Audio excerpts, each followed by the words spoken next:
Uchiha massacre. That nigga dealt with that in the worst possible way. How does one deal with that? It's a massacre. Why are you massacring, first off, in the first place? And the only wish that he had was said, I will front this for you. You just have to take care of my brother. The sacrifice. The sacrifice, another that is Hokage level.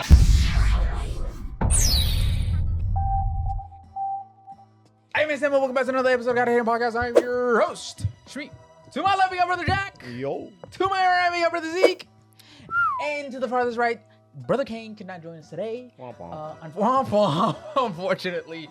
But you got us to hold it down. POP for you. You feel me? So, with that being said, today we got who's the best and worst Hokage today. We got Japanese people talking about black people on Twitter. Hold on, what? And then we got some One Piece chapter 1181 discussion and some call-ins at the very end, so stay tuned for that. But if you haven't already on the YouTube video, make sure you like, comment, subscribe, ring that bell notification on the next. Ding. And if you haven't already, join the Discord. Top link in the description. It only takes 3 clicks. 1, 2, 3. Leches, my boy. Sí. Bueno. And with that being said, let's get into the first question of the day. Shout out to the girl Maritza. She says, what anime show would you guys recommend for beginners? All right. So there's a few options. If you have patience, if you have hella patience, you feel me, and you really want to get to the core of anime and get to the understanding of anime, I would go Naruto. If you have the patience, I would go Naruto. And I'm not gonna lie to you, MBJ was not lying when he said Naruto is a good beginning anime, because personally, it has everything that anime has to offer. Personally, either Naruto or Hunter, those two are really good if you're down for the journey or the long journey. You know what I'm saying? A little bit longer journey. Those two are really good. If you want something shorter to get a taste of anime, just get a little you know what I'm saying? I would personally go either Death Note, or I would go Cyberpunk is really good, or I would go, honestly, those are the two main ones for sure. I would go those two to get you just introduced into anime. I would say Attack on Titan, but Attack on Titan sets the bar so high that it really ruins your experience for anime. That's how good the show is, that the bar is literally through the roof. And then when you watch anything else, it just won't give you the same dopamine, same rush, you know what I'm saying, that you get watching Attack on Titan, unfortunately. So that's just me, in my personal opinion. Do you guys have any animated? I was gonna say I like Full Metal. Ooh, that's a good one. That's a good one. Yes, yeah. That's like a 60 episode, but it's one season. Mm-hmm. I love that one. Yeah, barely, like little to no filler episodes at all. Only 2, I think. Yeah, so that's a really good one. You take away the fillers, it's Loki like a perfect thing straight through. Yeah, it's a perfect watch, honestly, in terms of anime. Like, you can't get any more perfect, in my opinion, than Full Metal Alchemist in terms of watching experience. It's short ish. You know what I'm saying? It's honestly, if you kind of equate it to a regular TV show, because regular TV shows are like, what, 40, 50 minutes, sometimes an hour long episodes? Nowadays, yeah. Full Metal Alchemist is 20-minute episodes. So if you kind of cut that in half, 30 episodes of like real full length, you know, a TV show, that's kind of what Full Metal Alchemist. 3 seasons, yeah. So if you're into that, and Full Metal Alchemist really has everything as well for a anime experience, and it doesn't get over sexualized at all. Whereas Naruto, there is a bit of that over sexualization in characters. But that it's not so much to the point where it actually takes you out of the show. But it's enough to get you introduced to how anime is gonna look like in the future if you decide to watch anime. So that's just my personal opinion. But hey, any of these recommendations completely work.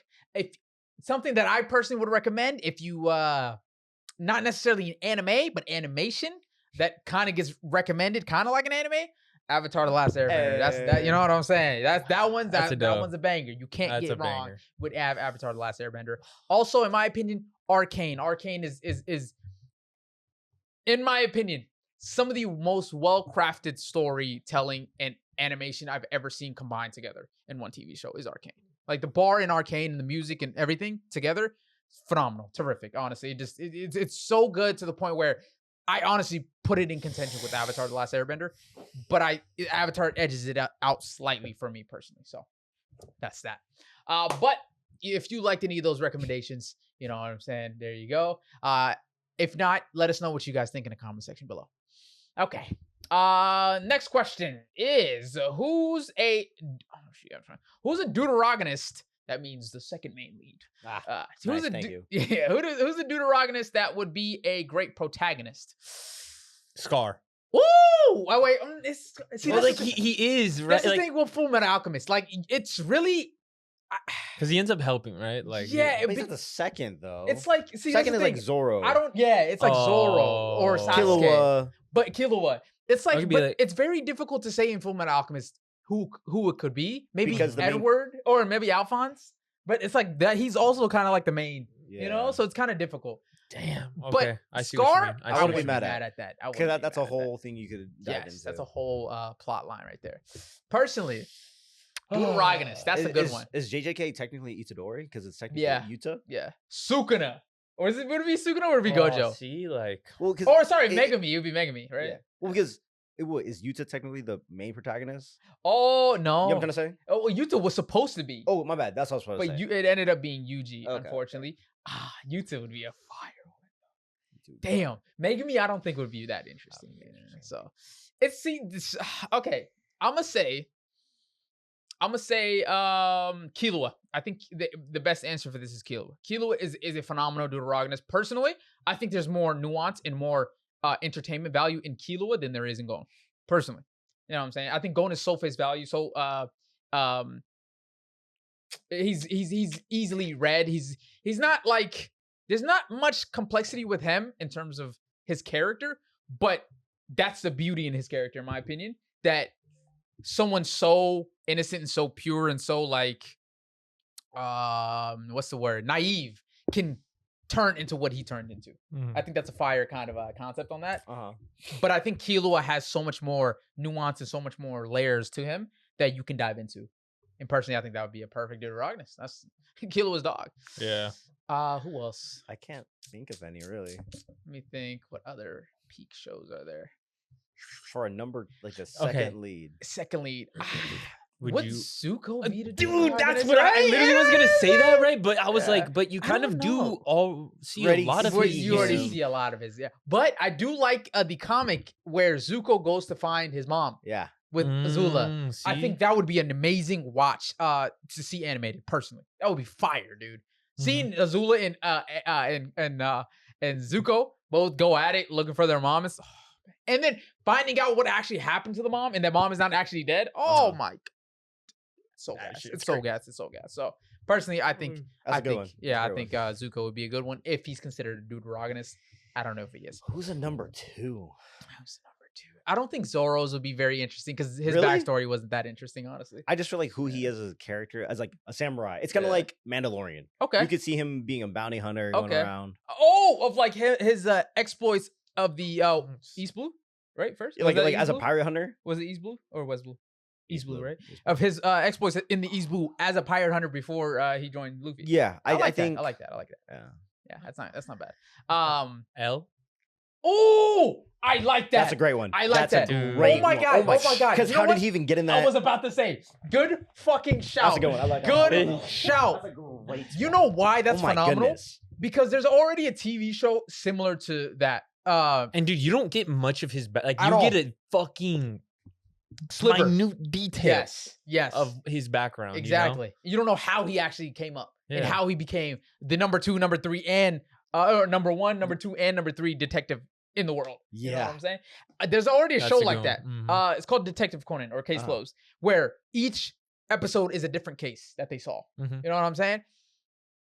Seeing L solve cases episode to episode on just some episodic shit to the point where he becomes the number 3, number 2, and number 1 detective of all time would be some of the best watch ever. Like, 'Cause honestly, that would In be my amazing. case, I know we talked about it last week. It's like when you're in war, your powers are better. Yeah. Where it's like he had to have somebody before, Mhm. Light, right? Yeah. That was giving him a run for his money to Yes. get to the point where L's at now. Mhm. He had to Got have you. other people. Yeah. He had to like surpass, be, yeah. beat Chase. Yeah. Okay. So it was stated that he solved every single case that he worked on, which is fire. So that I Whoa. want to see some cases that gave him trouble, some cases that That'd he be solved fire, easily, dude. That some would be- cases that I don't know, that just took longer to solve than that like others. tricked him because he's Tricked so him, small. right? Yeah, Smart. something like that. And So then- I don't know. I kind I of love like to see those that. shows that are prequels because you know in the end they're gonna like they're gonna solve. But Yeah. I could see like a detective show Mhm. giving you that mystery of like Mhm. how are they gonna make it out of this time. That'd be Yes. great for his Yeah. character. I'd love Yeah. it, bro. And I'm watching Detective Conan right now, Uh-huh. like all the way through, because I used to watch episode bits and pieces over the years as a kid, but I never watched it from the beginning. And I'm really enjoying it, man. Yeah. It's such because I love detective shows. You know what I'm Mhm. saying? I got the Detective Conan, Psych. I watched Moriarty the Patriot. That it has to do with Sherlock Holmes and shit. Mhm. I fucking love that. I watched the Sherlock Holmes movies with Robert Downey Jr. Uh-huh. It's like I love those mystery detective TV shows. It's so good. And seeing Elle, one of my favorite detectives of all time, get a prequel. Oh, That'd be dope. That'd be oh fire. my god! Shout out to you for actually recommending. That's that. a great one. No, I'm not gonna lie to you. And if any of the people that worked on Death Note are watching this, please make that happen, bro. I know so many people. Everybody would love to see that. Genuinely. And I think that's a great like. I was struggling trying to figure out how you pronounce it. Deuterogonist. I cannot figure out another person who's on par. Like Yeah. weird. That's Yeah. a great. That you Yeah. don't like, because that's what I mean. It's like Zuko is a good one, but it's Mhm. like you do get a lot of his storyline Yes. within Avatar, Avatar. Yeah. and you see him change where L had Mhm. always been a mystery. Yes. Mystery, even down to his name, where it Mhm. was like the things that Light had to go through to figure out just his name. Yeah. And then it's like, Oh really? Yeah. where it's like Ah. also the Nah, he did the have a hard brothers time. too, where it's Uh-huh. like this whole like it was Mhm. Organization. yeah, Some an company. organization. Like what? Yeah. How do Yeah, you yeah. recruit The L? most Exactly. gifted kids Yeah. getting raised up to be the smartest kind of. Yeah, and see, be that the would be next L. such. Yeah, That'd be bro, so cool. I agree. Well Shout- said. yeah, that's Well beautiful, said. man. That's a beautiful recommendation, 100%. So, but let's see what you guys are saying.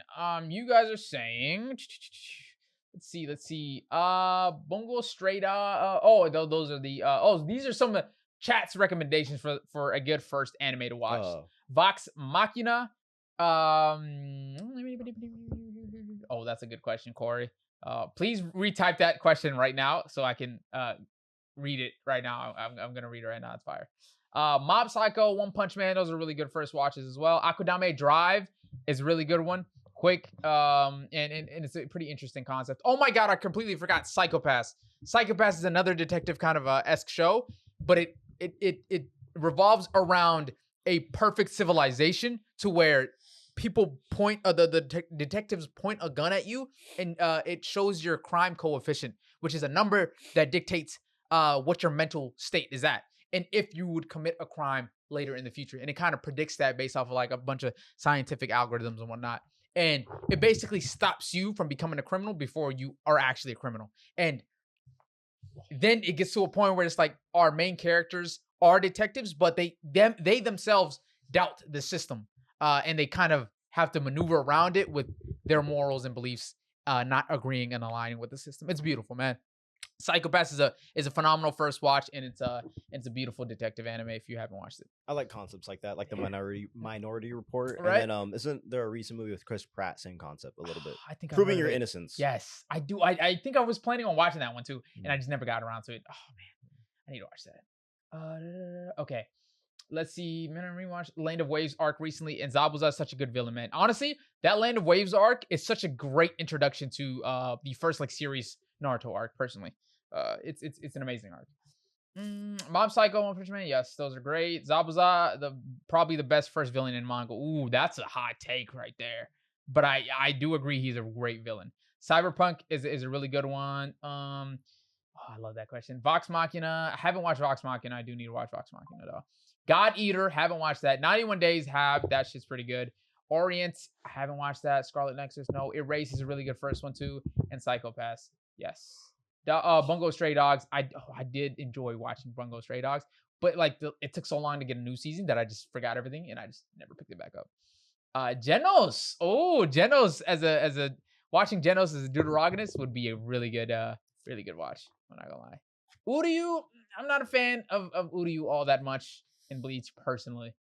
Seeing his Quincy heritage and background, I think that would be pretty cool. But him as a character, I don't think he would be the best Deuterogonist. Who'd be the how do you say it? Deuterogonist? An AOT. Not Levi? Leave. I'm just kidding. I can see a My whole thing. Glaze says you. I can see Levi and Erwin, like a whole how they came up. I was. Oh love to my see god, that. that'd be fire. We did see how Levi came up, but we didn't I want to see see the how whole Erwin. thing came up. All both of them together, like that whole at cohort the same time. that, That would Because be fire. Who's Haj? Hanji? Hanji? I Yes. would love to see. That would be fire. That would be fire. Damn, yeah, man. AOT is beautiful, bro. Holy. Blue box, Your Lie in April. Oh my god. Yeah, see, that's now you getting into the what's your starter romance anime? Personally, I don't get into romance anime like that.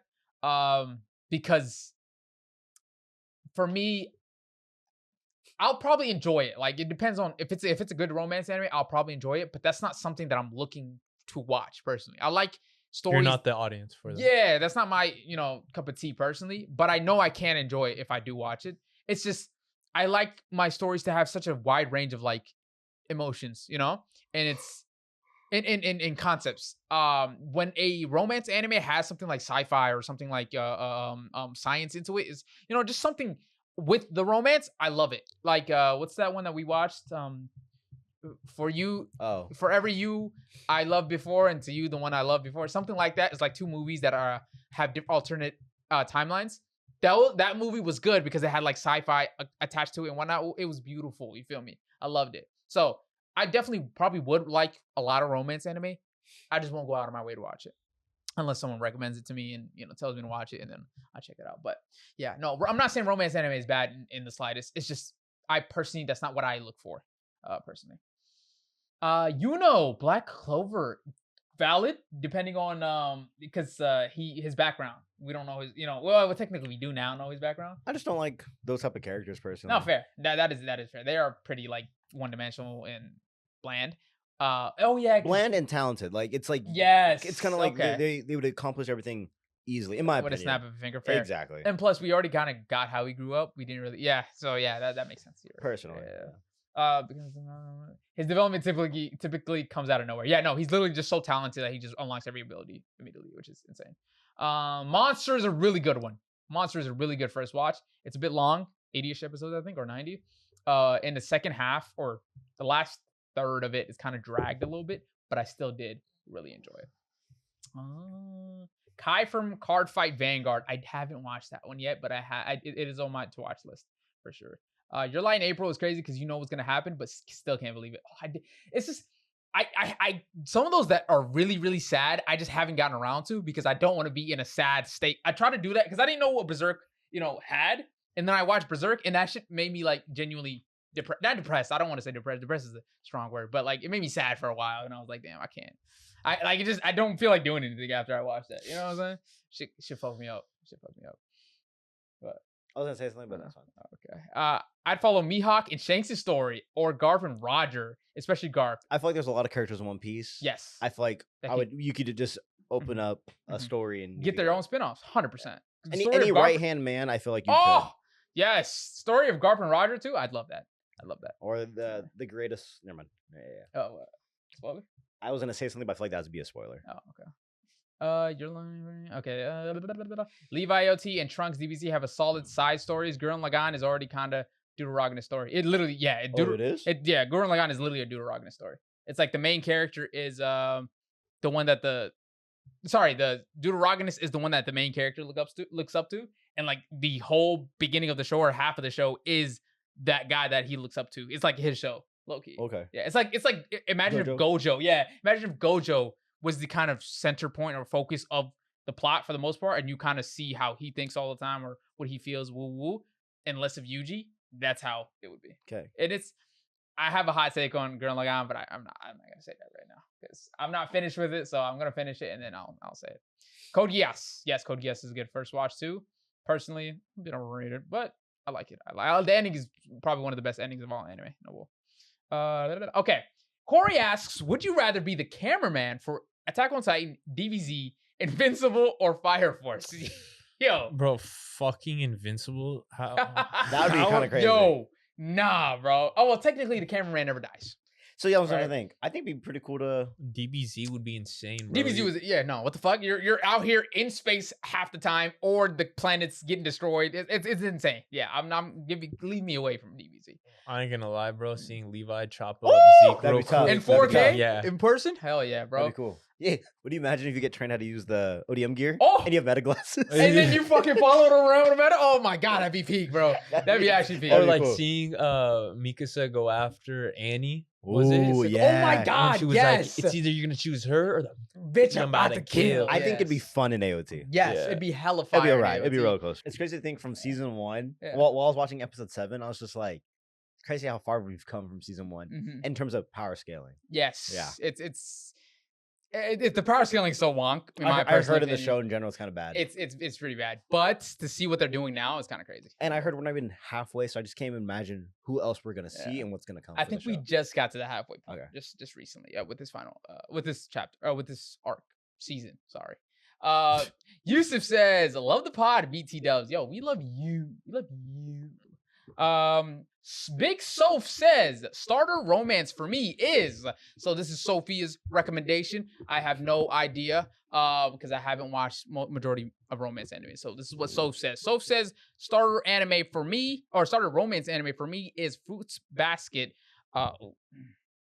Is Fruits Basket. They show you different types of relationships like toxicity, wholesome. You had me at toxicity. Wholesome, even adult type relationships, not only in a romantic relationship, but clan/family. Oh, that's fire. That's beautiful. I heard Fruits Basket it was pretty good. I might check it out. We'll see. You'll be so pleased with Invincible, bro. Yeah, I mean, shit. Yeah, I'm enjoying it personally. Blunt, I know, bro. It's honestly, you're gonna have a fire time watching it. It's so fun. It's so fun. Nah, bro, we ain't watching that until it's officially out. What? Oh, the above. Go to Not gonna lie, Avatar movie a little overhyped, but the fight do look great. That's what I've been saying, big bro.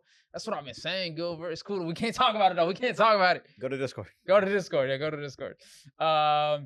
Rox D Manny with a $5 super chat. He says, would y'all have forgiven Eve? Episode 8?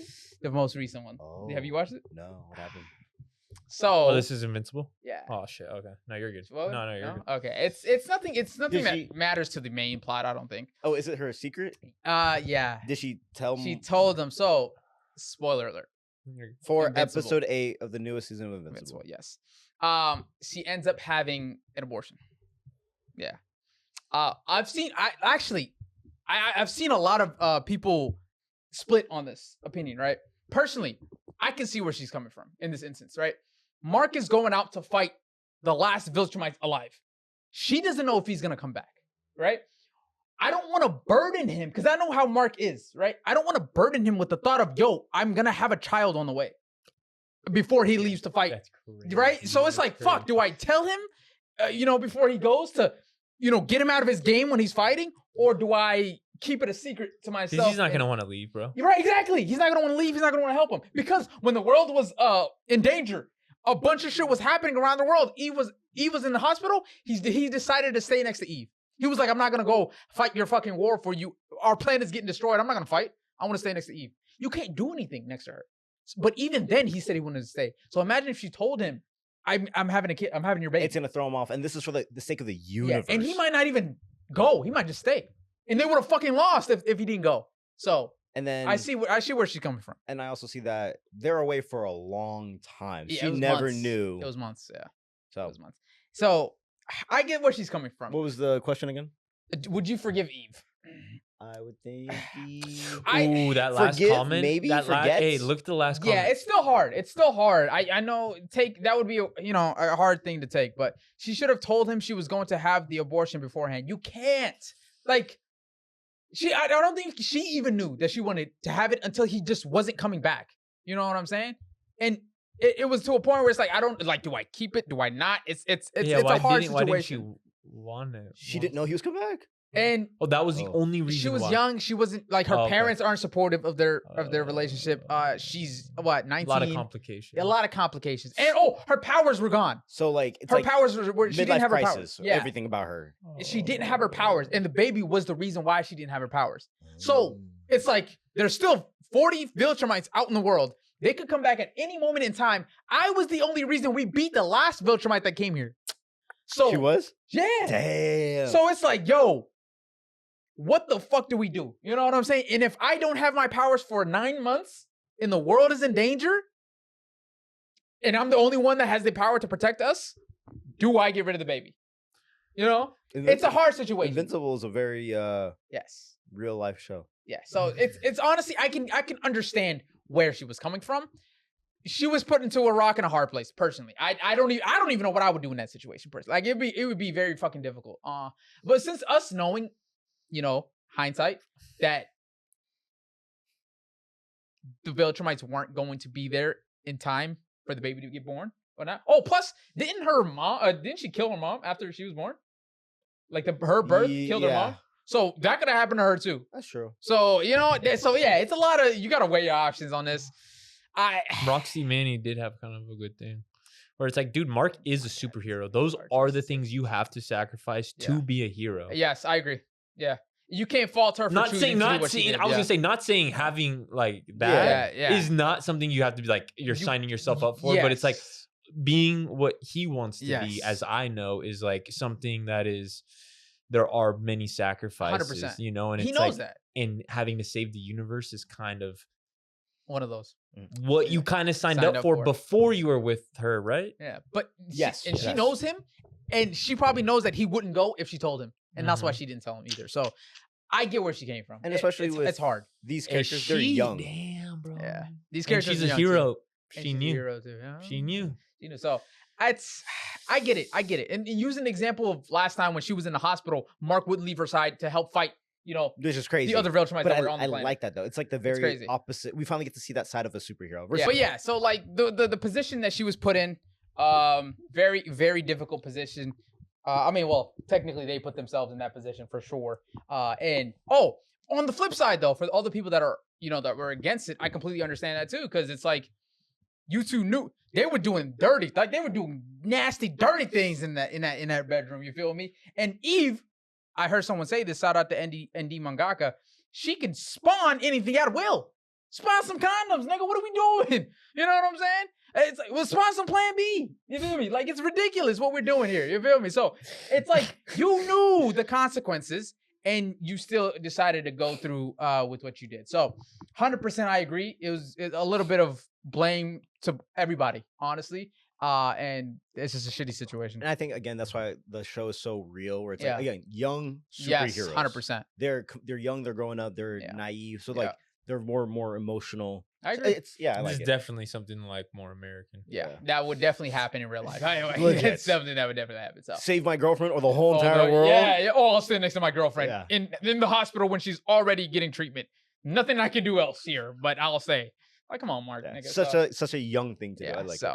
I get it, man. I get it. It's a hard situation, and I'm not mad which side you choose, honestly speaking. So I finally saw episode 7 when Speed, he didn't even shoot at him. It like Drag didn't move, it just went past him. And then he didn't move. No, he did. He floated back slowly, but he didn't like. It wasn't as if he was struggling or like stressed about it. He just kind of. And then when he fought, what's the little brother's name? Oliver. He was just like, "Oh yeah, you're tainted. You're not even one of us." He broke his shit. He broke his arm so easily. He was like, ugh. Yeah. You bug. Yeah, no, that's fucked up. It's fucked up. But hey, that's how it goes. But so what Corey said, which cameraman would you want to be? I personally would pick AOT because I'm not trying to deal with the Planet Busters, Universe Busters in Dragon Ball. I'm not trying to deal with Viltrumites. Come on, bro. Viltrumites, them niggas are weird, bro. And what was it? Fire Force would probably be the other one I would think of. But Fire Force is like, I could be human combustion. No, I would want to be there when Shinra's fighting his brother. Like that last episode of the first season, bro. That'd be so sick, God, that'd be fire. I feel safe in AOT. I feel like Levi would protect me. 100%. Yeah, he keeps you straight. You know what I'm saying? Oh, Cameraman never dies, by the way. But I'm not dealing with the cataclysm. In the final episode, everybody gets fucking. Yeah, no, I'm not trying to do it. I'll be on the. I'm calling out sick that day. No facts, but that's a great question though. I like that. Can't say too much. Don't want to spoil comics, but if you know, support our women making tough calls. Yeah, no, it's hard. It's honestly, I'm not mad at either side you choose on that one. Usually I would be on a side specifically, but in this situation is very, very difficult to say. Just from a purely logical standpoint. All I know that is the Invincible budget is absolutely crazy. I might take that check. No bullshit. I have something on that later on with another voice actor, which is fucking, it's actually insane, their budget. Excuse me. Mark don't get it easy later. She has to support him through that. Fairs. Really? Forgive or not, they are heroes. They have to fight. No, 100%. Like they have a responsibility at that point. You know what I'm saying? And you could say, oh, they could retire and they're not. What's the word? Oh shit! Damn, my fault. I was reading the chat, the TikTok chat. Where's a good site? Where's a good site or streaming service to watch anime other than Crunchyroll? Listen, I can't divulge such information. If you look hard enough, you probably find something though. All right. But I would just say, if you ever want to talk to our homies and stuff or anyone here, you can join the Discord. Join the Discord, you know what I'm saying? That's all I say. Yeah. Donzo is cold as fuck. Not facts. Donzo is well, I don't know if I want to say facts, but yeah.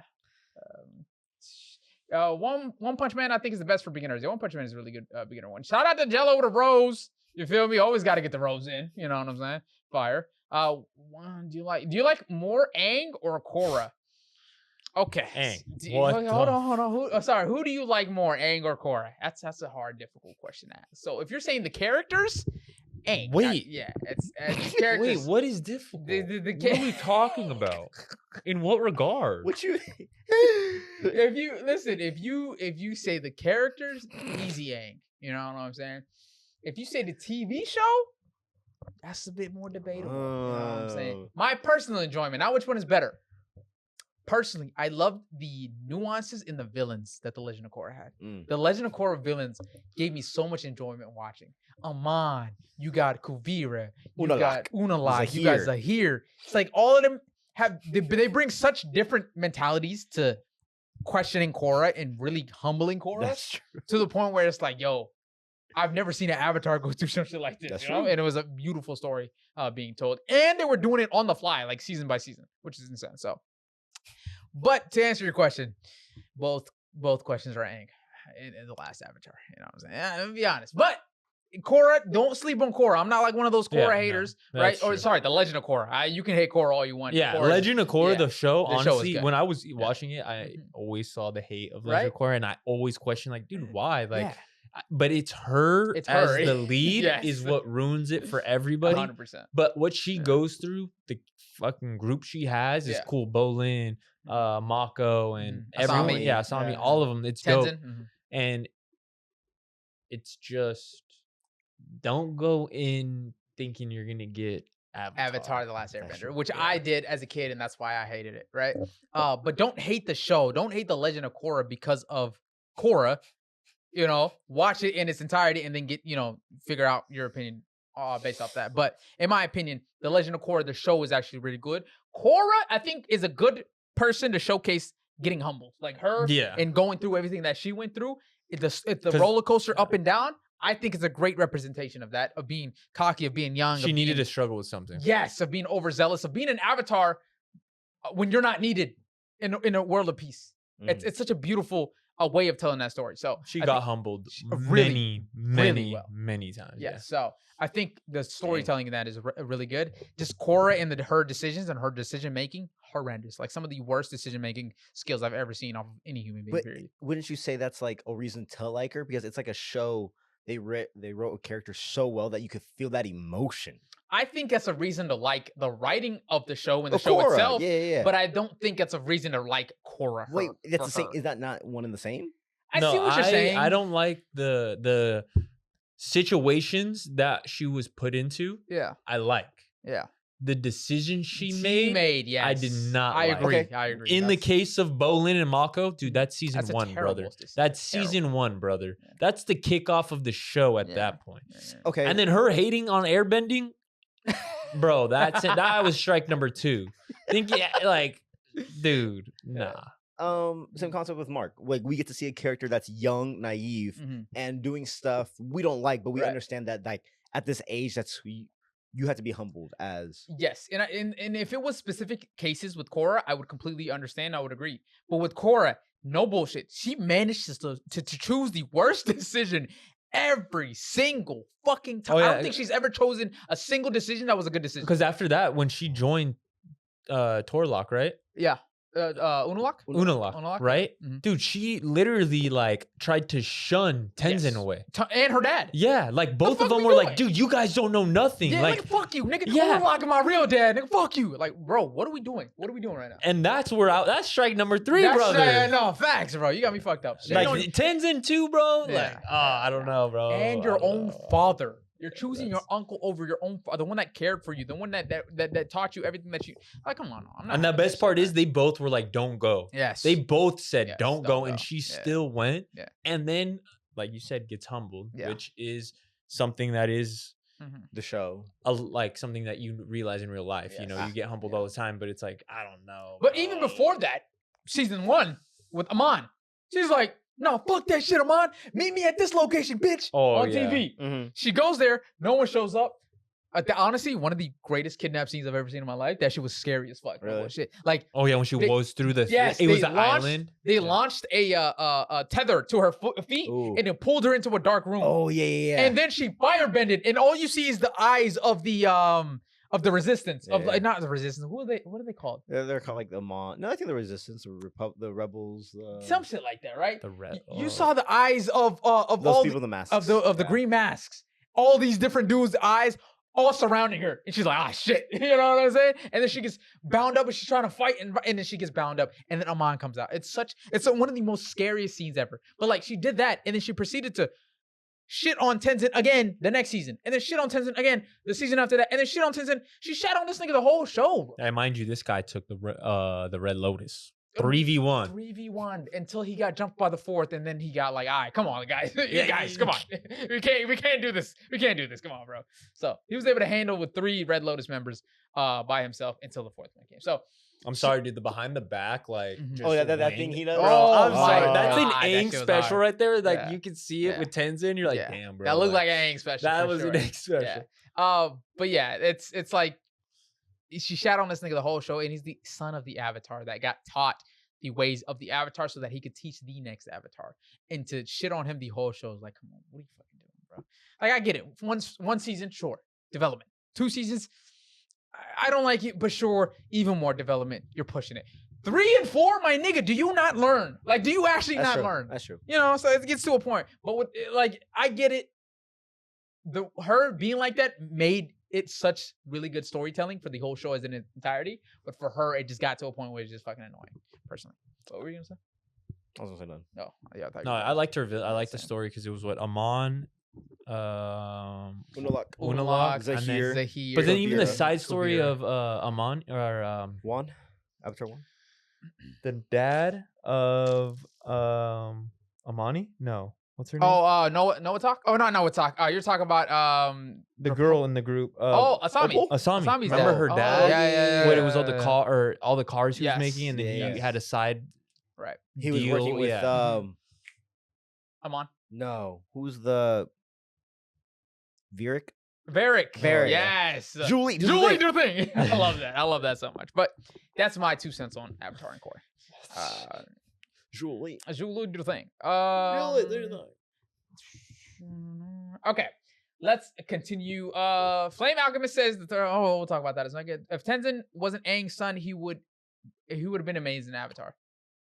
If Tenzin wasn't Aang's son, he would have been an amazing Avatar. I think the only reason he was amazing was because he was Aang's son. Real quick, I remember what I was going to bring up. Yeah.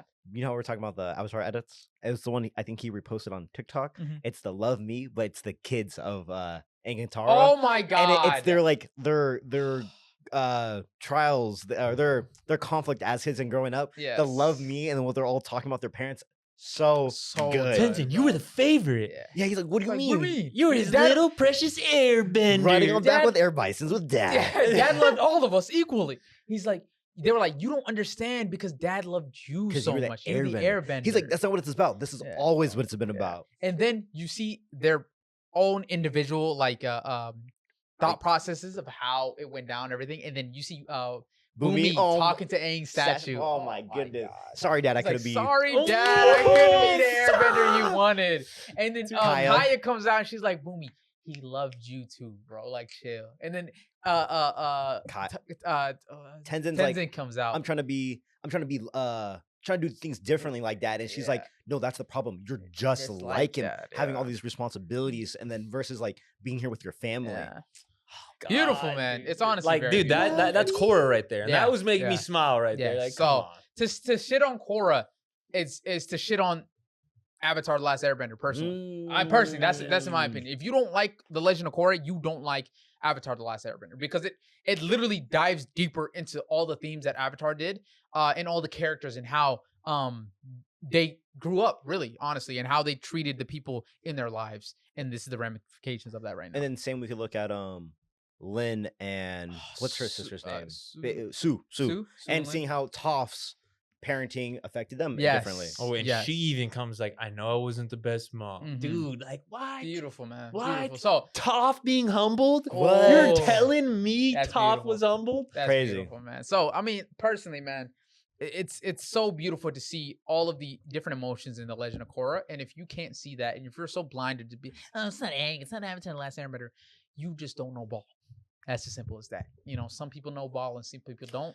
And if you don't like The Legend of Korra, you don't know ball.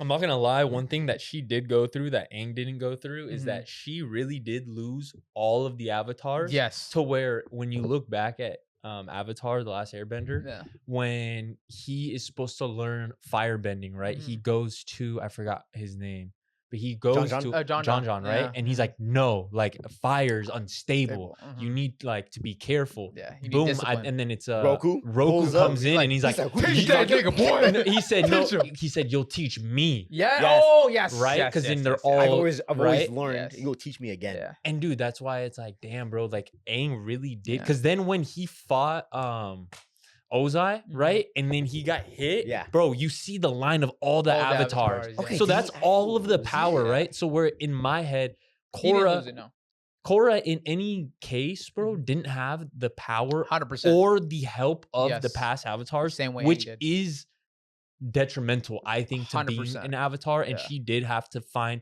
being non-spiritual already to become spiritual without any avatar help. Makes sense. Yes. Right? She did go through a lot. Yeah. I didn't like her decision making, but I'm not gonna lie and not say she didn't go through shit with the whole metal in her body, 100%. Trying to fight Kuvira, even in the Avatar state, and still getting her ass whooped. Because she is a strong bender. No matter earth, fire, or water, she was a strong bender. So you know it affected her when she was fighting 100%. someone. Not saying Kuvira isn't strong, but we've seen stronger earthbenders. 100%.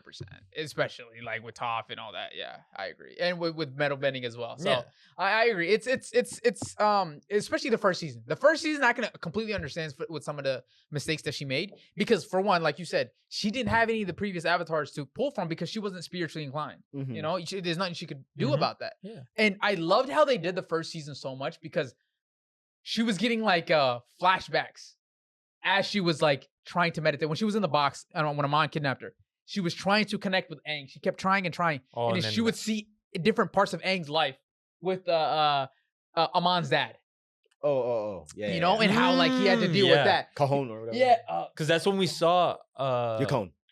Thank you. Yes. I've been trying to think of what his name was the whole time. I couldn't figure it out. But yeah. No, I was just gonna say, like, it did show you the clip of like Sokka being there and then fucking, I mean, technically with bloodbending, it is being the avatar right now is all we know as like 4 elements. For bloodbending, the only counter to it is being the avatar. So you can physically overpower. Yeah, that was gonna say that was like the only thing we were able to see from those flashbacks for that. But exactly. But yeah, to see like how it was portrayed in the first season where she wasn't spiritually inclined, so she didn't have the help that Aang got. Yep. And Aang got that shit immediately because he was he was an airbender. Yeah. And that's kind of how their whole lifestyle was. Yeah, a monk. So he didn't have that. She didn't have that help. Also, she didn't have airbending. So that's another doubt in her mind too. Like some self consciousness that she had that like, yo, how am I the avatar and only have 3 bendings styles? You know what I'm saying? And I don't even know the 4th one. So I can especially as a prodigy growing up and then still not be able to master this element. Exactly. So it's like it's so beautiful to see how they portrayed that, right? And in the inverse of Aang, it's like so hard to figure it out when you don't have the same help that Aang got. You know, it's beautiful. It was beautiful until the very end. And when Aang came out of nowhere and she thought it was Tenzin, and she was like, he was like, oh, she goes, Tenzin, I don't want to talk right now. And Aang goes, will you summon me here? Woo! Beautiful, man. And then he helped her get back her bending. And I think, with energy honestly, bending, so. that kind of is what killed a lot of people off of Korra or the Legend of Korra, and even Korra as a character, is that we all wanted to see probably Aang 100%. show cameos throughout the show. Oh, show her like the way. Roku. Yeah, and like Roku. Roku Yes. or Okay, any I of, like that. even any of the avatars. Yeah. Dude, you saw what was the girl? Kyoshi? You saw her come. You know, it's like we see all of this, but then you go to Korra, and it was like Her. all of them are gone. Yeah. Aang, your favorite one, is gone. Okay. That's why I think there's so much kind of respect on Tenzin, is because he was like, you Basically, could, like they said, you can see that he is Aang in a way, I agree. but it's like it's so tough for her because it's like, you know, He wasn't the Avatar. Yeah. Like, but he is what the Aang. closest. I like The that. closest I like to that. Aang. I agree. That's very well said. That's hard, bro. It is hard. So I understand the hate, but like at the same time, The it's show like is- Korra. Yes. Korra, I understand. the Korra hate, should yes. get the hate, not the The show. show is The show is beautifully good. The show is done, beautiful. man. Red Lotus, White Lotus. Woo! Even you get to see fucking Iroh again, bro. Oh my you God, see it's Zuko. Spirit World too. You see Zuko. Katara, like Zuko's grandchild. yeah, as like well. this Yeah, is all that's fire. dope, bro. Yeah. But you know, I like the whole. I love pro bending, dude. Woo! Tell me that's oh yeah, so tough. no, that shit was Oh cold, my bro. God, dude, I and that love was it. season 1, bro. Yeah. Like that shit. And And then, then- oh, dude. Was it Nuktuk? No, Nuktuk is beautiful, Barrick. Right. Julie, do the Do the thing. What do you think? All right, so let's move on, shall we? The title of the podcast, this podcast episode is stated, "Who was the worst Hokage?" Let's talk about it. Let's talk about it. Personally, all right. 4th. Don't watch your mouth, it's not bro. crazy to Bro say. got That is molly not rocked crazy by to say. Watch your mouth, Orochimaru, bro. bro. Thank you. The fourth? Yes. The fourth Hokage. The one that Minato. had the Oh, littlest. sorry, 3rd. My Okay, bad. My thank bad. you, Sorry, I thank you, forgot. Thank you. I was about to say, let's just make sure that we're, let's not disrespect my dog here. The You know shortest what I'm time in the office. Yeah. So you're saying the third Hokage? Yeah. I personally agree. I think a lot of the problems right now that we're having in Naruto Shippuden was because of third Hokage. Really? 100%. What do you mean? The Uchiha massacre. That nigga dealt with that shit in the worst possible way. How does one deal with that? It's a massacre. Why are you massacring first off in the first place? For the greater good?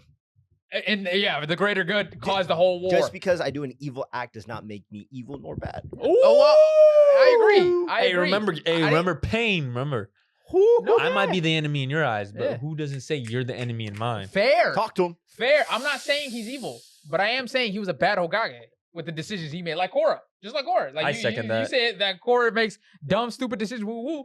Korra, just like the third Hokage, made some stupid ass decisions. I'd second that.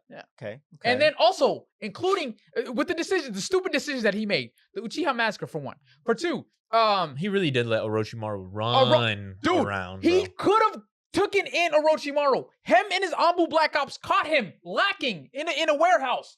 You know what he did? He stood there, let him go. Get the fuck out The of here, only bro. reason why I say it's kind of unfair, he had, if I'm not mistaken, the longest time in office. So obviously there's more stuff that's going to go on in his time. Minato had this much time. And yes, he did this great And act, he but it's... fucking banged with it too. He banged in the little time he had in office. Who had to pick up where he left off? Lord Third.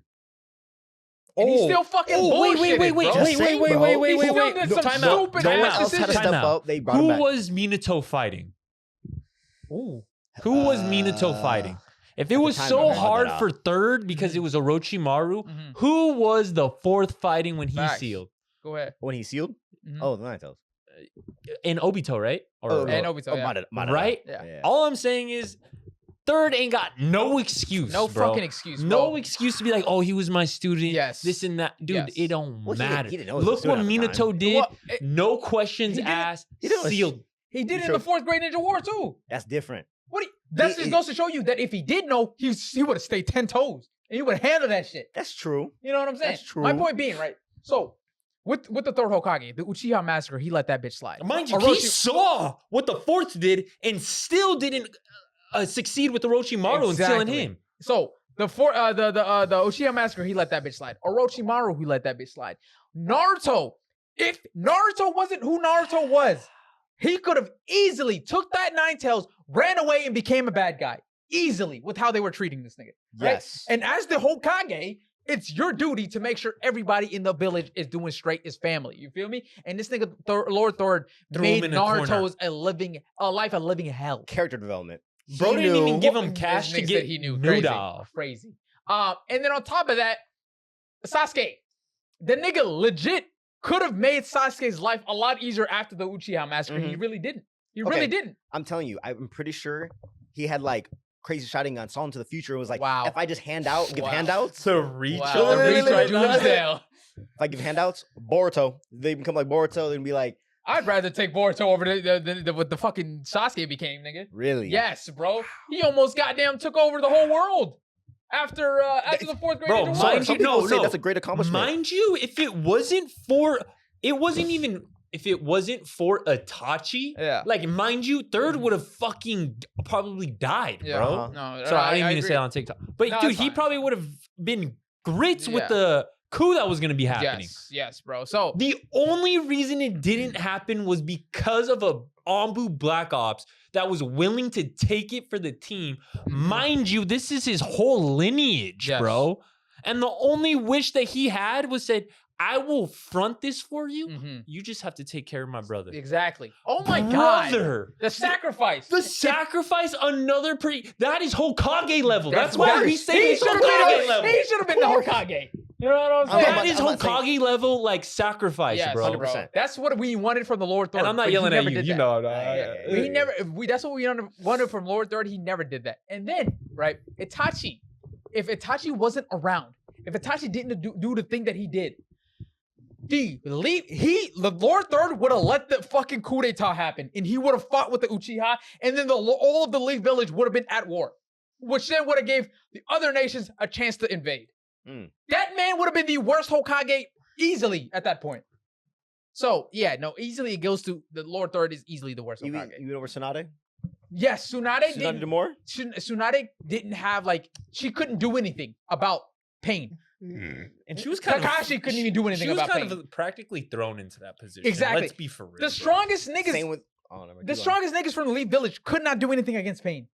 So I don't put it against her for not being able to beat pain or stopping pain. There's nothing she could have done. Didn't you just say Tsunade got thrown into that position? Didn't Lord Third get thrown back into that position? Back into it, but he was still in the position in the first place. When he was in his position, what was bad during his time? Nothing. He was only bad after he got thrown back into it. As far as I know, it wasn't because of him. It was because of the lower second. He handled everything and left it in a advantageous position for him. Well, I'm saying everything that bad that happened during Lord Thord's reign was after he got thrown back into it. I wouldn't say thrown back into it because you were just a Hokage literally a few years ago. But if I step down and that means my time is done and you ask me to come back, that means I'm back out of retirement, bro. Nah, that's reaching, bro. That's like saying you can't teach rechill lives, bro. I second that $100, bro. He said, I can bet 500 if you sat all Hokages down. Death to after the Fourth Great War, they would have all and explain everything Third did up from the Fourth's death to after the Fourth Great War. They would have all smacked this man instantly on Leaf Principle. No, on Leaf Principle. On the Will of Fire, they would have smacked this nigga. Oh God! If you took all of the previous Hokage before Lord Third and we're like, yo, this is what this nigga did, they would be like, yo, what? All I'm saying is, do you think if this coup, you think this coup would have happened under the second? I think the second would have won this massacre. Okay, I'm just saying. No. I'm just saying. What happened under the third Hokage? That's valid, though. That's valid. I'm saying second would have taken. You're my good student. I don't even think there would have been a coup under the second. For one, for two, the shit wouldn't happen under the first. If a show wouldn't have happened under the fourth, right? And it might have happened under the fifth and maybe Kakashi, right? But it definitely would not have happened under the first, the second, and the fourth. If all the Uchihas saw Copycat Ninja. Oh my God. My God. I'm an Uchiha. Boy, what? No, you what? The first Uchiha to be Hokage. No, 100%. No, that's insane. That's actually insane. So, 100%. If any of the other previous Hokages saw what this was the third Hokage did, they would have for sure smacked this nigga in the face, bro. Probably. But the fourth Hokage. Let's talk about the fourth Hokage. You want to talk about the fourth Hokage, right? Everything this man did, he kept the shit at bay. Put any other Hokage other than the first and the second in that position. Nobody's handling that. 100%. No one handling that. Fourth Hokage managed to take on the 9-tailed beast, the strongest tailed beast of all tailed beasts that really rival all other 8 together at the same time. He took on that nigga. And he took on an Uchiha that has one of the most broken abilities ever. As he should. But two broken. The Kamui, yeah. and then him also being able to go to another dimension. Oh my God, yes. So he had both abilities at the same. So like, come on. And mind you, this boy Fourth found out how to defeat him within. He's a great within 2 encounters. Great shinobi. Within like under 30 seconds. And you're telling me Third couldn't figure out Orochimaru? Bro, no, you know what's crazy? When he pulled up on Orochimaru, he had dead bodies surrounding him. And he just let that slide. What the fuck are we talking about? And he was still questioning to use the Reaper Seal. He was a serial murderer. And tested on people over and over. There's a manga panel. I'm not gonna lie to you. After I saw this manga panel, I was like, this is the craziest shit I've ever fucking seen. Really? There was a manga panel of bodies hung up on the wall. And Orochimaru was just testing on all of them. And he still let him live. It's crazy. Bodies just dead, hanging, right? And yet, the third Hokage let this man slide. And what's even crazier is that Naruto knew that, and yet he still invited this nigga to his wedding. Crazy way. He recorded a video for him, which is fucking insane. If Lord Seventh could forgive him, I think Lord Third could. See, no, that's the stupidest. Just saying, bro. That's the stupidest shit I've ever seen. What you mean? Like, no bullshit. Naruto was so high. By the end of the show, dude, they like made this fool so goofy, dude. He was running across the screen, bro. I'm like, happy-go-lucky ass nigga doing some crazy shit, and bro. he's not even like rotting away in jail. He fucking Sasuke got more jail time after the 4th Great Ninja War than Orochimaru. Yeah, that's fucking insane. So yeah, you got me fucked up. Also, Kabuto being his second-hand man was the reason for this Great Ninja War. Yes, Orochimaru was the reason Sasuke left. Right, he was the reason the Lord Third died. He was the reason that Naruto was in so much pain and anguish for the longest time. All that just got brushed under the rug, like nothing happened. I mean, I don't know how this nigga Orochimaru does it. That nigga is a real life snake. He's a weasel. I respect it though. He was able to do that. It's crazy work. So, all right, let's look at the super chat from what was his name? Roxy Manny. That's what it was. From Roxy Manny. He says, Fourth would have taken care of Naruto better, handled the Chunin exams incident better, 100%, and would have set up Naruto's entire verse to be better. Third is hot garbage. On God, the fourth Hokage would have did every situation that the third Hokage did way better. Like, nothing would have happened under his rule. He would have handled the Orochimaru. He would have handled the Chunin exams whole situation. He would have handled the Uchiha. He would have handled everything. You know what's crazy, though? You know what's crazy? What? We never heard a single peep out of the Uchiha when Minato was in office. Niggas was happy to be in that fucking corner of the village. Niggas was happy to get stuffed in that corner when Minato was in office. Just saying. They knew not to test this man. I just don't like the first one. The fourth would have taken care of Naruto better. I hope he would. His father. I really hope he would. Everything else I agree with. Or he pulled the Naruto on his own. But no, he did tell Minato, oh, I'd look after your son. Did not look after that nigga at all. That nigga gave him an apartment and a few bucks. Here's some ramen noodles, nigga. Hey, could have been on the streets, bro. Could have been worse. Cup of noodles, bro. It could have been worse, though. It could have been worse. You're right. But this fool had every reason to use the Nine Tails and be a villain. 100%. He had every reason to become evil. And he should have, low-key. Nigga, I would have been evil. If he didn't have a place to live, I think he would have been evil. He would have been homeless. That's what stopped him. Yeah. No bullshit. If I had the Nine Tails, nigga, I'm wreaking havoc on the Lee Village, nigga. You got me fucked up. And then you got Sakura gaslighting me saying, I want you now, Naruto. Shut your goofy ass. Well, me is crazy. Oh my gosh. But let's move on, shall we? I would have lost it right then and there, dude. That's my 13th reason, bro. Maharaga! Kurama! So, yeah, no, I'm not gonna lie to you. That's just nuts, bro. That's just nuts. All right. So, let's move on to this talking point, which I really find it fire, and it goes back to the voice actors thing that I wanted to talk about. So, there's news. Last comment. Naruto without apartment is paying. No facts. Actually, Naruto without apartment and money every month is definitely paying, bro. That nigga would have been paid. That nigga would have been paid, bro. Holy, but it would have been worse because he has a 9 Tails. All right, go ahead. Crazy. So, let's move on. This is the crazy news that I found out recently. Pretty fire. So, Alex Lee, the voice actor for Jinwoo, will be voicing Mark in the new Invincible 2D fighting game called Invincible Versus by Skybound and Korra that releases on April 30th. Oh. Yeah, and mind you, he sounds just like Mark in the TV show. Really? Like, he actually sounds just like him, which is insane. And it goes to show you that the range and talent that some of these voice actors have nowadays especially these English dub voice actors, is actually phenomenal. And also, he goes from Jinwoo to Zenitsu to Daredevil in Marvel Rivals to Thorfinn to Mikey from Tokyo Revengers and from and Gigi in Dandadan. And now Mark in the Invincible game. So my boy's range is crazy. Like those characters are so wildly different from each other, and he voices them all so well. So shout out to Alex Lee. I'm not gonna lie to you. He got range and he got hella talent. So shout out to him and nothing but the best for him. He also voiced that new character in JJK with the Pompadour. Oh, right. So yo, that man got hella talent, and honestly, he got range. He got range. And for the people that don't like English dubbed, hey, my boys, you listen to Alex Lee, because I think that'll change your opinion on English dubs personally. So shout out to Alex Lee, and I hope nothing but the best for him. And not gonna lie to you, I hope that he gets even more roles, because I'm loving his English dub voice acting.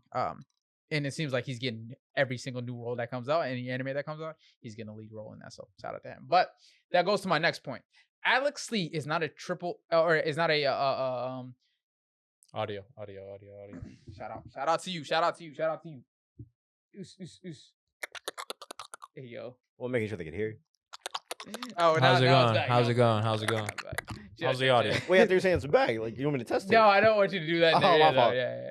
Thank you, Flame. Thank you, Flame. I appreciate Alchemist. that. Shout out to you, actually, clutch. So, he also voiced the protagonist in Persona 3 Reload. Oh, fire! Sad that he doesn't have a lot of lines in the game, though. Yeah, no, that's actually fire. I hear Persona 3 Reload is really popular, especially since it's like a reboot of the Persona 3. Is that the one with the person with the black hair mask? Yeah. Okay. I've Persona. And that person's in Smash? No. Yeah, I think he is actually. Okay, yeah. I do remember him being this. I think he's a DLC character though. Okay. But yeah, Persona 3. Persona series, very popular. Like people glaze that series. Turn-based game, story orientated. Apparently it's really good. But that goes to my next point, and how Invincible voice actors and how much they're paid, right? They have such a big budget from Amazon, right? And they really blow it all on the voice actors, the voice cast. And they're all like A-class celebrities. And there's a recent interview that the creator did, and he said, I want to get Bryan Cranston on the show to voice an Invincible character. Bryan Cranston? Breaking Bad. The dad. Yes. Walter White. Oh. He said he wants to, but he hasn't been wanting to come on. But I'm gonna keep going. I'm gonna keep hounding him until he, like, bro, he's so adamant and so excited to get these high A-list celebrities to voice characters in the show that he couldn't give a fuck about the animation. That's what he's like. He's like, I want these A-class celebrities to voice characters, and I don't care how the show really looks. Granted, it's his show. He can do whatever the fuck he with it. You know, whatever the fuck he wants with it. And I respect that. But as a fan of the show, I would love to see it look better. Right? And that goes to my next point. Alex Lee getting all these voice these roles and shit.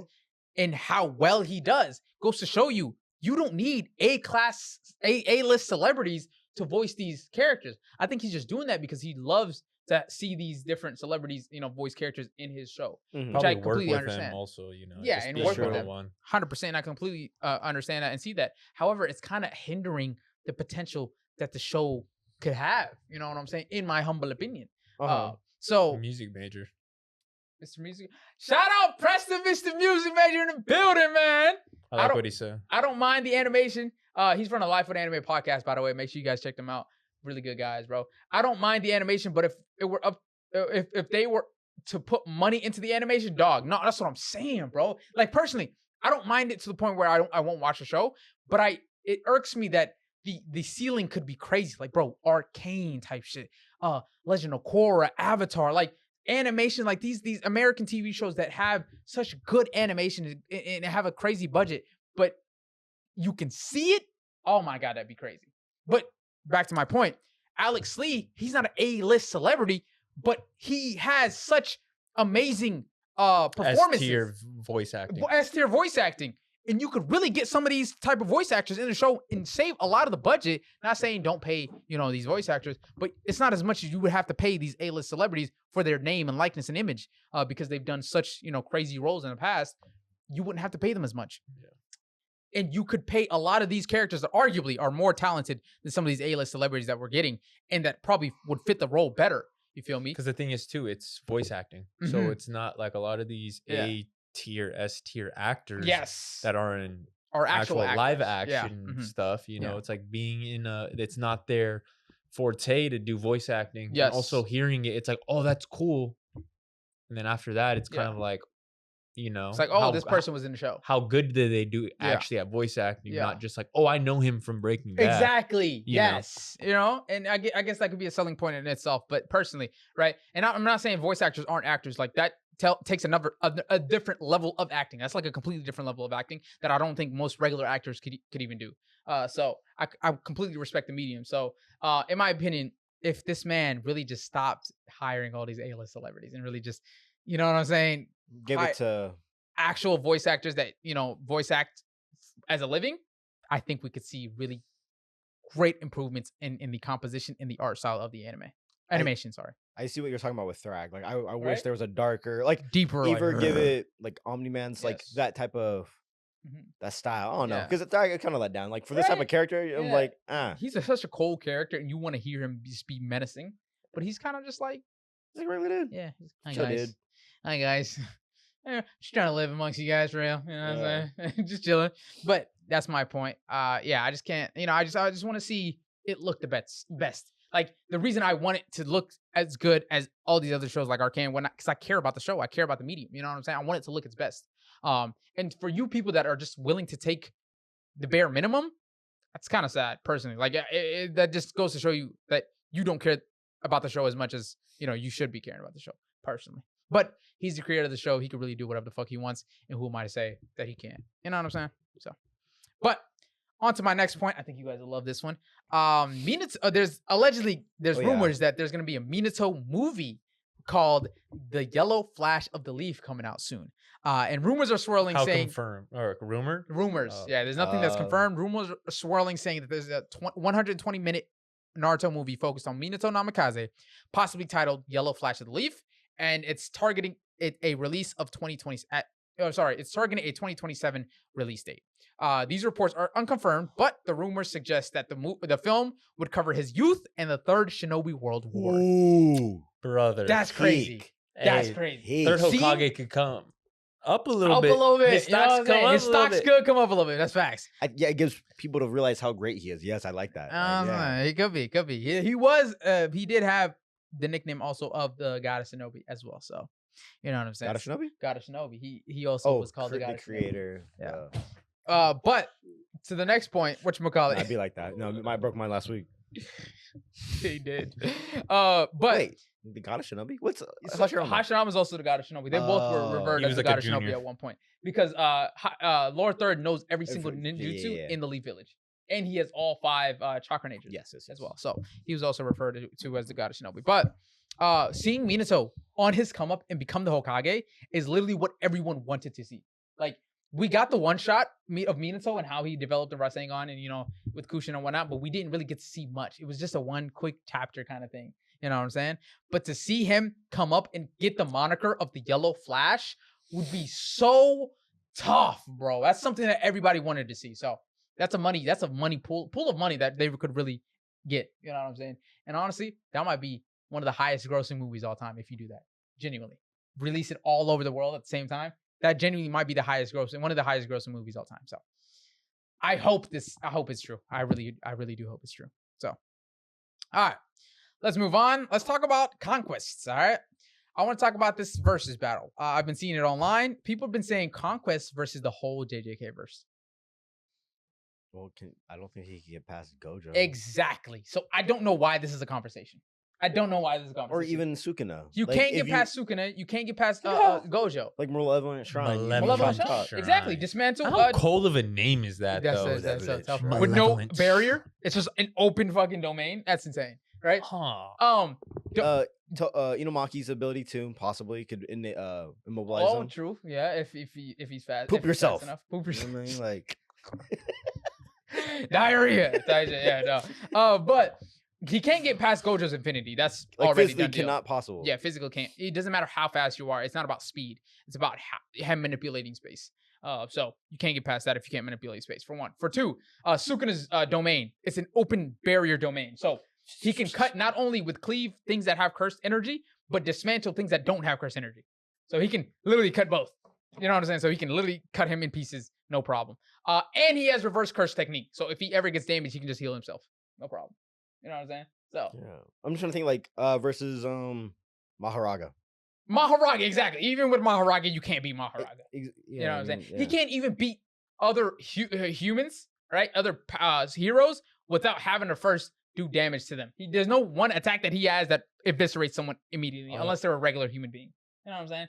And Maharaga is not a regular human being, so he would easily adapt to that. So definitely does not clean the whole verse at all. So I don't know what you guys are talking about with Conquest. This is not even a debate. It's not even a conversation. So, but let's move on to the next point. This is an insane talking point. Have y'all seen what Japanese Twitter is saying about black people?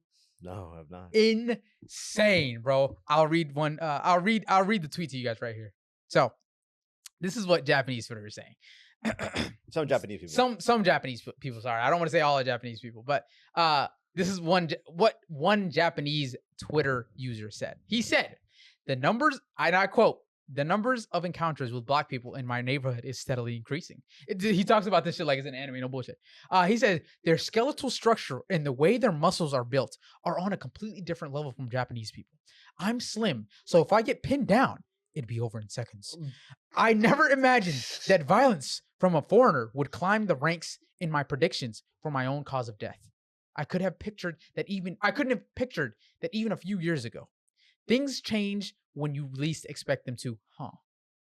Bro's got a whole monologue. He got a whole monologue, and then this is one of the videos I saw, and this is somebody said, I've seen that. this is what Japanese people think when they see black people, and it's the Viltrumites.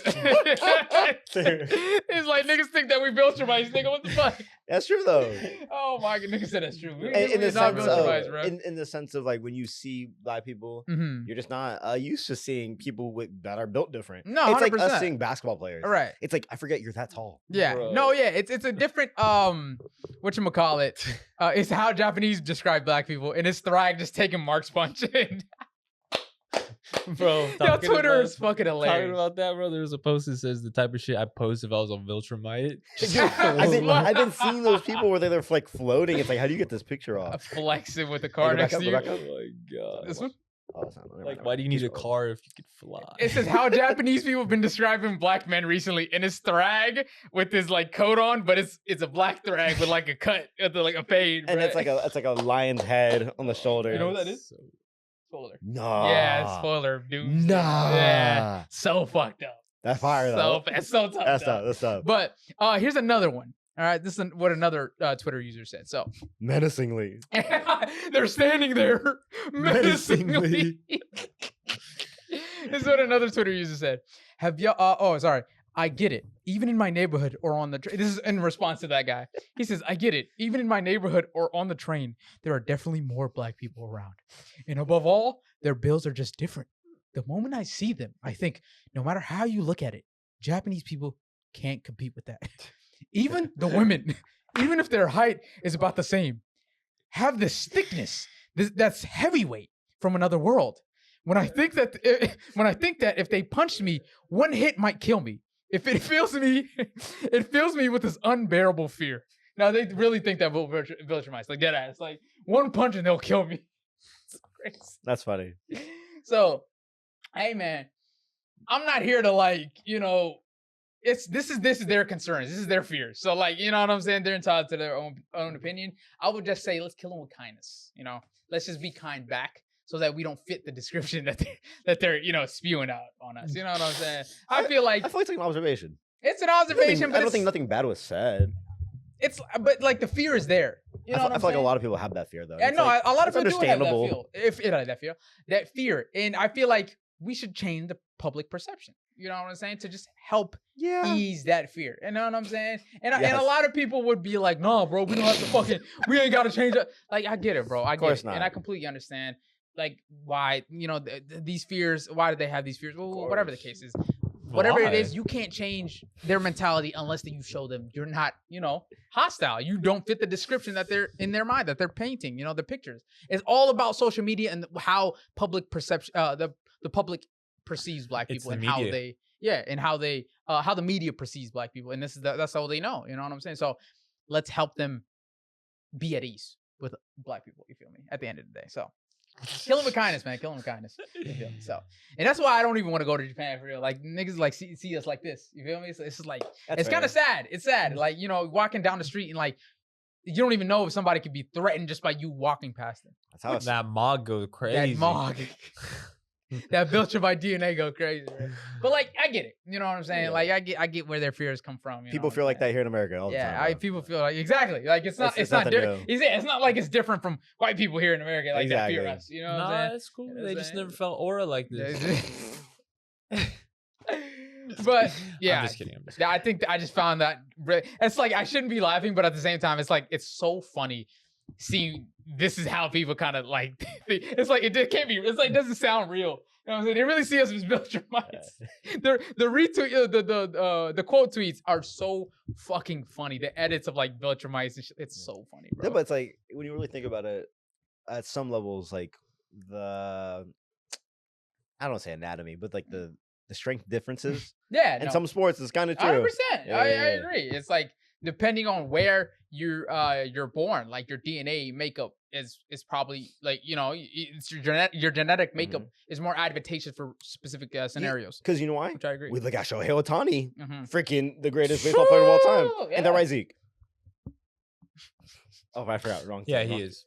Yeah. So Shohei Ohtani's goated. For a Japanese dude, he is tall. Yeah. And he is strong. He's literally like a specimen. He's like a perfect specimen. Right? But we applaud that. Yeah, no, we do. I think he was made in a lab. He gotta be. Like, that man is the shit he's doing in baseball is like never seen before. I heard his like recent stat of like 3 strikes, something home run in one game done or something crazy. Yeah, like no one has ever achieved. Isn't he a switch hitter? Multiple times, right? He's not a switch hitter. Switch pitcher. Well, I don't know what the fuck it's called. But he doesn't do both hands, really? No. Huh. I thought he did. Well, he bats and he pitches though. Yeah. Right? Well, he's top tier in both. He bats lefty and then pitches righty.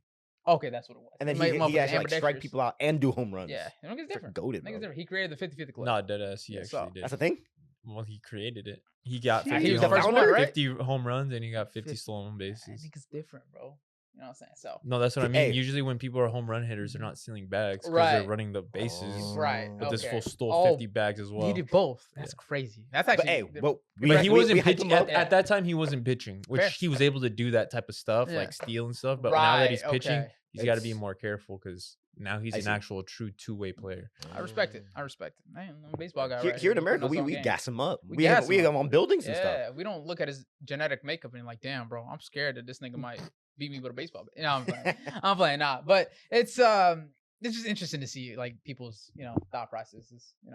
Like how South Americans are crazy in soccer. 100%, dude. The Brazilians, what? The way we juggling. Argentina, they're different. They'd be like jumping in the air, kicking it behind the back. They're different, bro. But I digress. So let's move on. I want to talk about the Zutara shippers.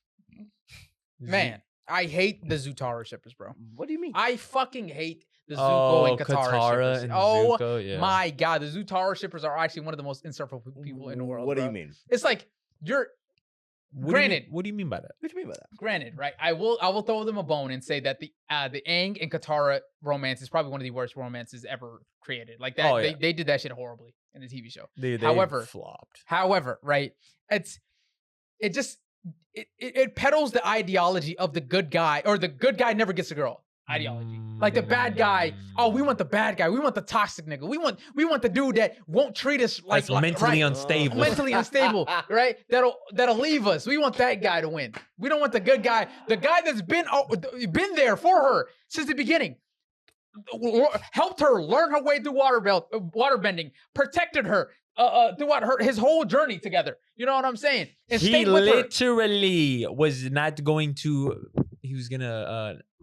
He had to let go of her. Exactly. And he wouldn't. Exactly. The guy that really was there for her in every facet, every way that you can think of. Yet you want someone else to get the girl. You want the toxic guy. You want the guy with problems. The guy that had to go through this shit. You know what I'm saying? The guy that can't even take care of himself, let alone a significant other. You want that guy. No offense to Zuko. I love his character development. But you want that guy to get the girl. That's some of the most disrespectful shit I've ever seen in the Avatar franchise. Zuko doesn't have a bison. No, I'm saying he ain't got no fucking bison, bro. He has a dragon later on.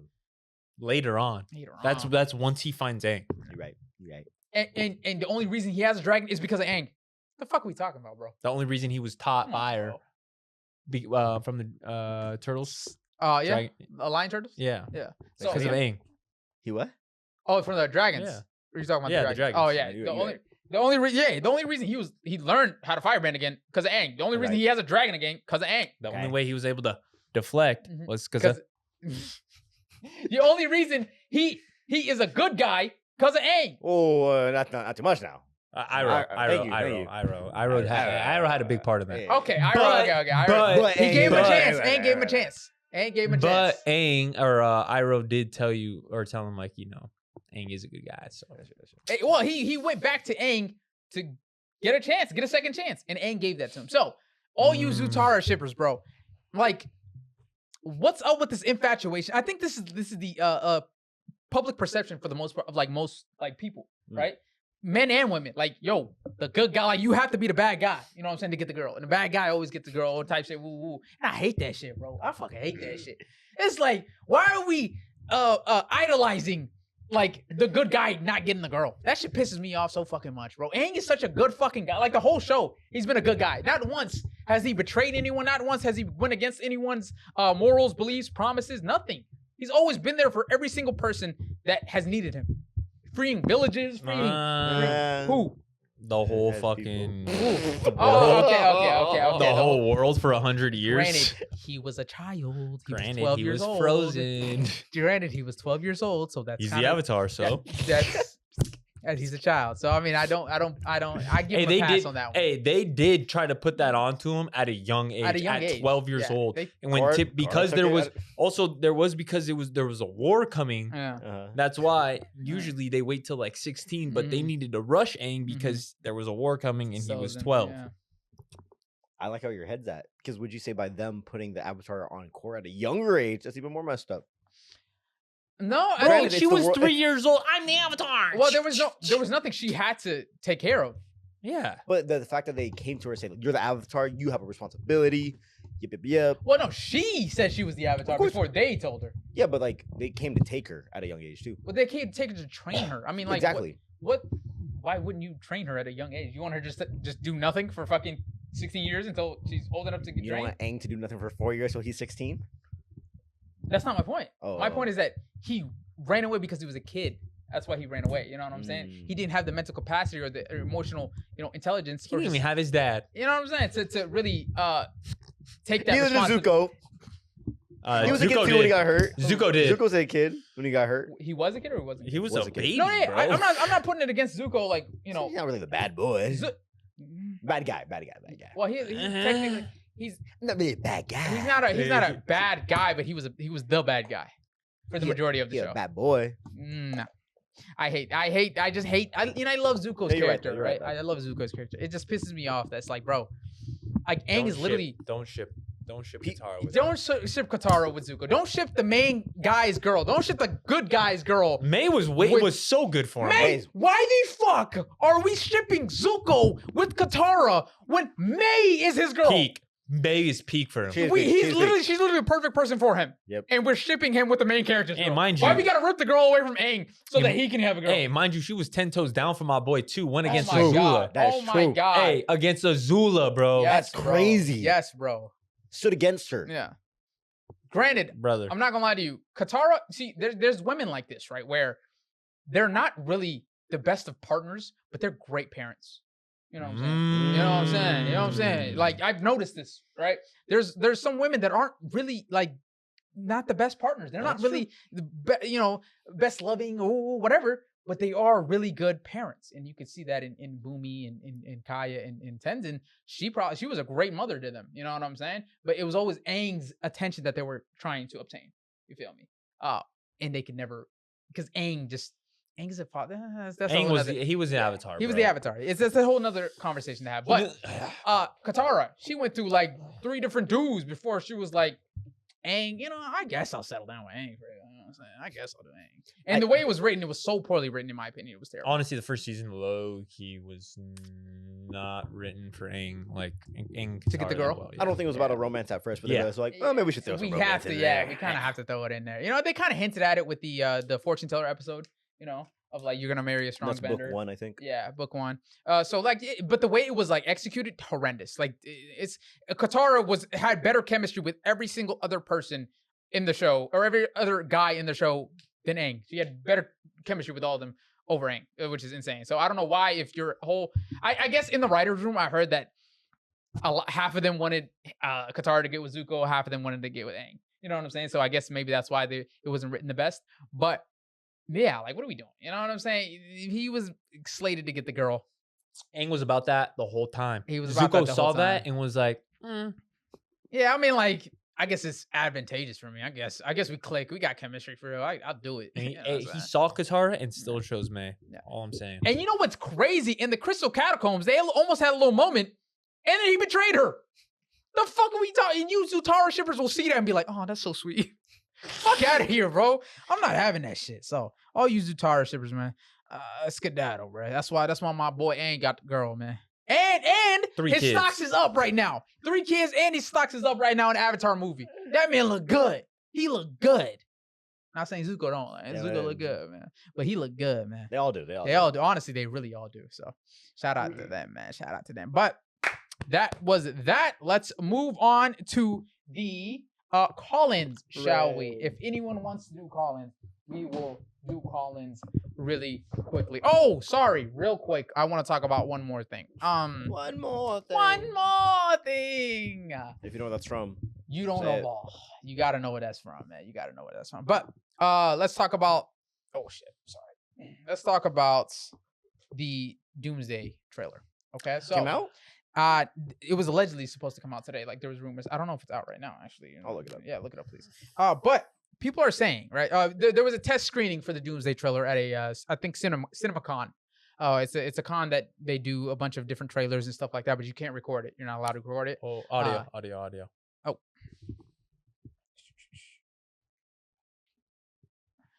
Shout out to y'all. Appreciate y'all. Thank How's you. it going? Thank you, Stanley fan. Is it out?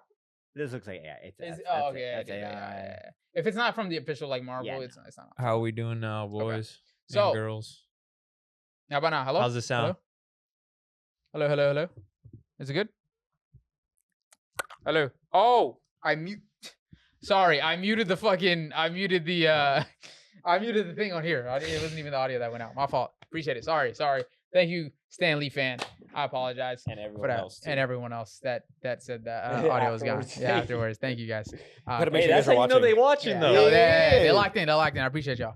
But like I was saying, they had a test screening for the Avengers Doomsday trailer at CinemaCon, and like security was tight as fuck. They had like infrared lasers, people walking up and down the aisles, making sure nobody was recording. And as soon as they see somebody with their phones out or recording, they're like, "Hey, you, get up, come with us."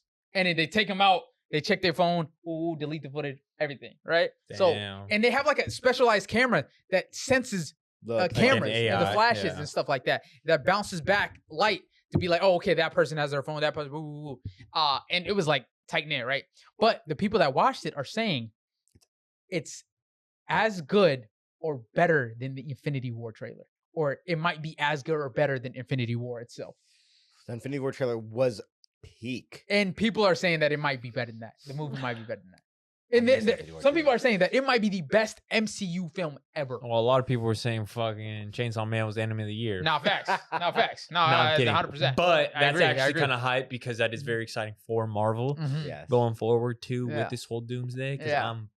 And are my they toes are clenched right now. I'm caning it right now. right now? 100%. Caning, I love it. Gating it. But it's like we don't and we don't know if they're gonna build off of that, because after that there's gonna be Secret Wars. Yep. You know what I'm saying? And before that, it's gonna be Brand New Day. Yep. So it's like they could be really cooking with this Doomsday trailer, because damn near every single group is in this movie, if not every group. Yeah. They brought back Yes. the X-Men. They're Yep. bringing back Robert Downey Jr. They're bringing back Chris Evans. They're bringing back OG Avengers. OG Avengers. They're bringing in Fantastic Four, Fantastic Thunderbolts. Four, Thunderbolts. Damson Idris might even be in there as Black Panther. Who knows? Fire. You know what I'm saying? That'd So be crazy. that'd be insane. So I'm really excited for this Doomsday movie, and I can't wait for the trailer comes out. So we'll see. And let us know what you guys think in the comment section below. All right, let's move on. So now we'll do the call-ins. For everyone that wants to call in, make sure you join the Discord right now. I am going to do it. How do you join the Discord? How do you join a Discord? Top link in the description. I'm so glad that you asked. Top link in the description. All right. Hey, Blunt, how you doing, man? How you doing? Yeah, man. Not much, brother. Just going through life right now, I man. respect Love it. the pod. Love Zeke and Jack. Hey, man. Hey, Appreciate you, tell bro. that One Piece Gawker pull back up next time. We appreciate you showing love consistently, man. You a GOAT, bro. But For sure. go ahead. Sure. Hey, let us know what's up. Yeah, so like I actually wrote down like a few hot takes. I like it. Y'all got time. Bet. All right, tell us what your hot takes are, Blunt. So, talk to me. All right, the first one, right? I believe, in my opinion, the Fate series. I'll go ahead and say the whole Fate series is the best anime out. Period. Okay. For like longevity, animation, story, bro, just everything, bro. Just power scaling. Oh, bro, just people being assholes, just all types of shit. Just everything anime that has to do with anime. Fate is the best of it. That's what you're saying? Yeah. Yeah. Like if you a first timer, I'll even suggest that for first timers. Respect. If you a first timer, I'll say I'll watch Fate Stay Night. If you really want to get into anime, watch that shit. Okay. See, all right. So I watched Fate, Fate Stay Night, Fate Zero, and Fate Heaven's Feel. Unlimited Blade Works. But I watched all of them. I will say, in terms of longevity, Fate's got that. Fate's got that. Longevity wise, every single one of their projects has some of the best production quality I've ever seen in my life. From season to season to season, or series to series to series. I don't think the animation quality has ever dipped ever, and it's by Ufotable. Same people that did Demon Slayer. So I get it from a longevity standpoint. They got it. I'd argue even better than One Piece because of how the quality is. Okay. You feel me? Whereas One Piece, pacing issues, animation issues, all that jazz, art style, whatever. But coming from story is also really good, though. I can't lie to you. I don't think I've ever heard anything bad said about Fate. At all. I've never heard anything bad. Only good things about it. Yeah.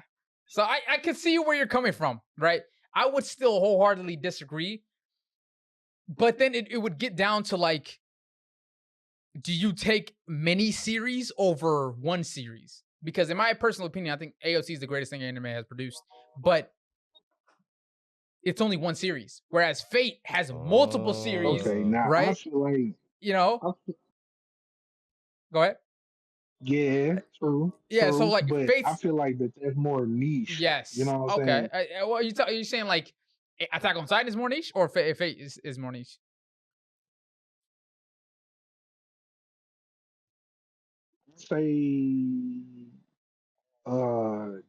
I'll say Fate is more niche. Yeah, fair. But I only say it's more niche because if you want to, like I said, all the points I said about the animation, storytelling, and all that, yeah, it is more niche, but you will have such a fun time watching all of them. Like I'm gonna be watching the what's the one of it start with an A. I can't really pronounce it. I know you know what I'm talking about. Fate Apocrypha? Yeah, that one. Oh my god, yes, bro. Yeah, I need to check it out. Those fights are fucking nuts. I've heard. No, it looks good. Fate looks amazing. Oh my god. Yeah. So I can see where your take is coming from. I would disagree. It's better than 6. It's better than 6. But would you say the fact that you said Fate has multiple projects? The overall Fate, when you say Fate, you're talking about all of it. Yeah. Technically, the fact that it's like covered more, you could say it's better. I could say that they were able to keep it up consistently from series to series to series. That's very high marks in my book, personally. So I respect it.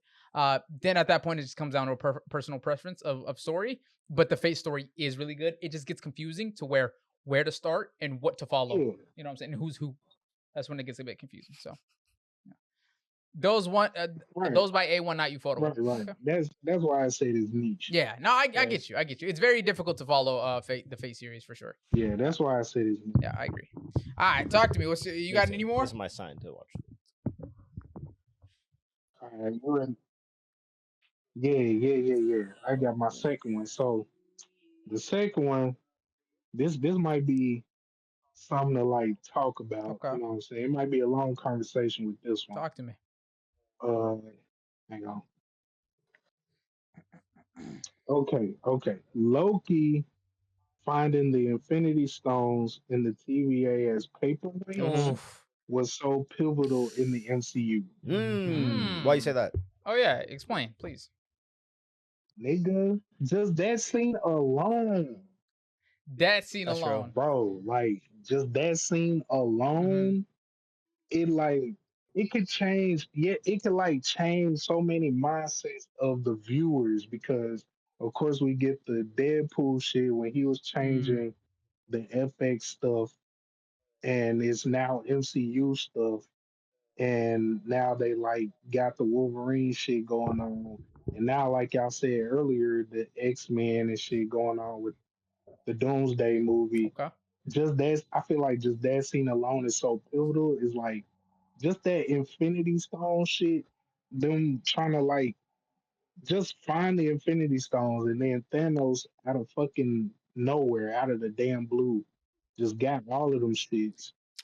And we get that Loki timeline is like it's so pivotal. That's where like the MCU is where it's at now. Okay. Like it's just so big. And they did it in just a small like scene.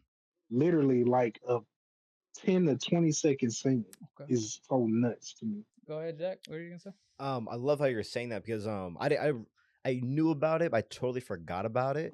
And with you reminding us, I love how you bring this up because when you're bringing up Doomsday and Secret Wars, one thing I've been talking to people about is I'm kind of sad that there's not a lot of movies building up to these Avengers movies versus like Phase 1. Yeah. But you're right. That scene in Loki is setting it up. It is like that's true. Everything that they did, and then that the Infinity Stone scene, kind of just like is pivotal, like you said, and it diminishes everything. So it's like moving forward, it's a whole new world. It's higher stakes. Yes. Type beat. Yeah, no, I agree. That's actually a really good point that you bring up.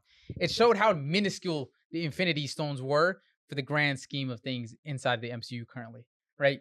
Using those as paperweights is like, yo, this is just lost in time at this point. You know, it's just another item. It's just another artifact. You feel me? And the threats to come are probably going to be even greater than what Thanos was.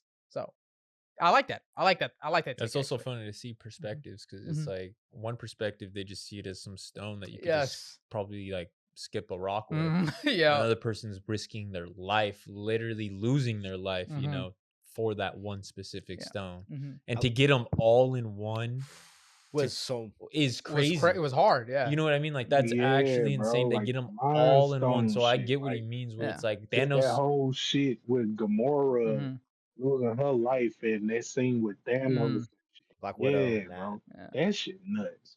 Vision. What were you gonna say? It's like for anime watchers, it's like saying they find the One Piece, and right after the One Piece, someone is like, this new villain is like, oh, that nothing. Oh yeah. It's just to push the whole show and just squish it, saying that's it puts it on his fucking head and like, damn, we really didn't even know what real threats were. Was that season 1, season 2 of Loki?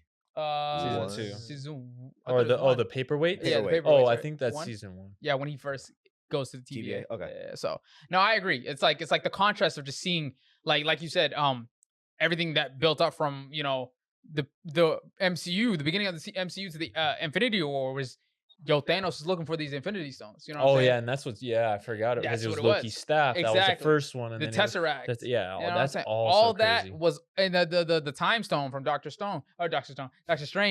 All that built up to the Infinity Stones and the Infinity Gauntlet and Thanos. And then when you just see it, you use its paperweights. It's like, damn, like that's literally nothing compared to what we might get in the future. Oh, great point. So I like that. I like that. I like that. This is more than just our universe. It's the multiverse. This is. I like that, Blunt. I like your moxie. I like your moxie. What? Hello? You got any more? Or is that it? Because hey, we could talk. We could talk. I could be a member on the pod. Hey man, we do want to do these call-ins more frequently. So yeah, I got some more. Okay, talk to me. All right, one more, and then we got to get some other people in here as well. I like the MC one. For sure. I do like the MC one. For sure. Like I said, bro, I've been waiting. I've been trying to get back on here, bro. My fault, bro. I know we haven't had enough time recently. Okay, so I actually got two more. One could be a little short. Okay. It's all good. Let's see. Okay, so I really want to hear y'all viewpoint on this for real. So, I feel like, in my opinion, the best anime subcategory that makes anime just so great is character development. Like, it don't matter what anime you watching, how good the animation is. It don't matter what story it is on, or whatever. But if it has character development in it, I feel like people will like tune in and watch it and like literally be on the edge of their seat to see what's next to come with their character, or like even if it's a side character, like just any character, really. Yeah. Like even a side character like Fern and Freeman, bro. I'm so locked in with Freeman, bro. It's so fucking fire. Interesting. Okay. You see, but yeah, I feel like that's the best subcategory in anime, like character development ever, bro. I like that. The best he's saying the best aspect of an anime that you could have is character development over plot, over animation, over world building, art style, all that. Honestly, I might have to agree with that. I'm not gonna lie, bro. I might have to agree that's with such like a. I think that is a niche, like aspect to look at for animes. Yeah. And once you understand the growth of characters, like Thorfinn, for example, or like Gon and Killua, when you see that conflict or that flip of one of them's good at the beginning and then ends up bad. Yeah. It's like seeing those. It really gets you more involved in that character. 100%. You know? Yeah. I agree. It's one example I want to say. It's not really an anime. You could classify it however you want, but it's Avatar: The Last Airbender. I think that show is wholly, bro, real quick. It's wholly, literally dependent on the character development. That's what makes that show as good as it is. Granted, the world building is pretty good.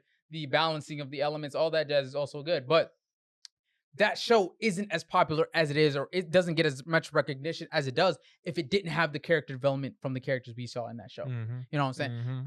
Aang, you know what I'm saying, from running away from being an avatar to running to be an avatar and finally embracing his destiny. Zuko, from looking for his honor, you know, from his father, but then realizing like he doesn't need the approval of his father. You know what I'm saying? Helping the avatar achieve his, you know, goal. And then even Iroh, right, being the warmonger he used to be. And then almost conquering Ba Sing Se, but then his son died, which then flipped his whole personality and was like, yo, I really need to, like, what am I doing? You know, he lost the will to fight at that point.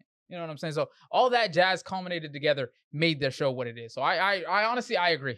I second that, bro. Yeah. I second character building. And I'm a plot guy. I'm a heavy plot guy, but I do really think that character development in characters really can dictate whether the show is really good or really bad. You know what I'm saying? Or it has to either has really good character development, or it has to have really good plot. You know what I'm saying? It depends on I don't know which peaks I would take, but they're both really good peaks. I could have one or the other personally, but I do agree character development is really good. Okay. Go ahead. To add on, I feel like to add on with that, bro. I feel like the plot wouldn't really be the plot if character development isn't like in the writer's mind. Like, in order for us to continue to how we want to continue this plot, we need this character to do such and such. to go through such and such. I agree. To make the anime better. Fair. No, 100%. Or just for the viewer to like be like, oh my God, this is crazy. Or I can relate to that. Yeah. You know what I'm saying? That's what really could like put something in the viewer's heart for you. You know what I'm saying? Mm-hmm. Yeah, I was gonna say, because I think an example that comes to my mind. Sorry, go ahead. One last one, real quick. No, let Jack one last one. Let Jack get his thought off, and then you can get one last one. AOT, because I feel like the plot and the character development goes hand in hand. Because I don't think the plot wouldn't have been if Eren didn't turn out the way he turned out to be. And Blunt, I was like, honestly, I don't think these are hot takes. These are nothing but facts, my guy. I'm not gonna lie. You've been giving out nothing but great takes, my guy. He's fit. All right, go ahead. All right, one more.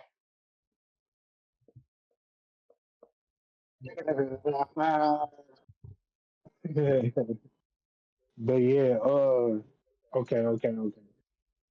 Last one. So I don't know how you feel, man, right. But in my opinion, and I want Zeke and Jack to, put their little sauce 2 cents, in this too. I feel like the early anime, like the 90s type anime, the Holy Peak, is like better anime. Animated? In my opinion. It could be nostalgia. Okay. Well, it's fine. It could be nostalgia, but I feel like the 90s anime is better because, bro, you could find... No, just anime. I think just like 90s anime. I think this is a great hot take.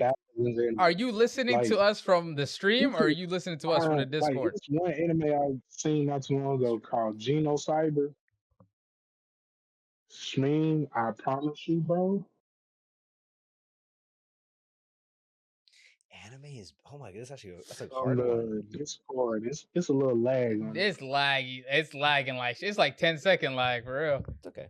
But yeah, go ahead. Continue. Get your point off. You got 30 seconds. Finish your point, and then we'll give you a rebuttal. Okay. Okay, my bad.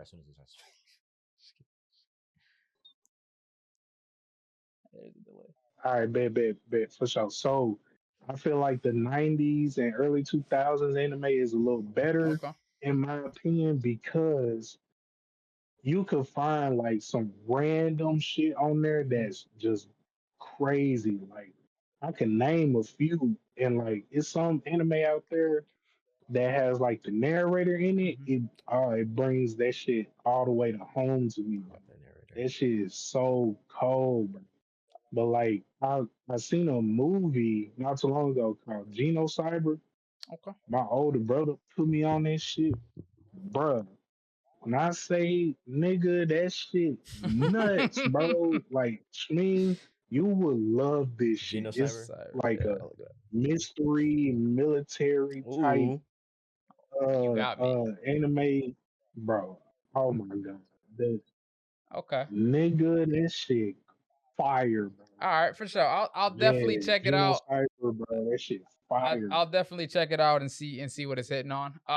When you say to get back to your point, when you say 90s animation, I know that shit fire, nigga, is better.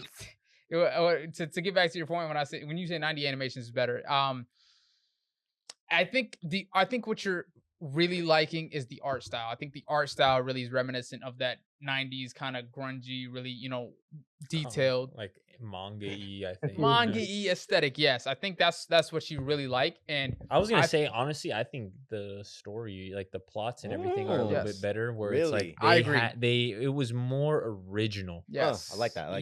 Where now I think there's a lot more copy, rinse and repeat. Yeah, rinse and repeat. Right, there are good ones, right? Mm-hmm.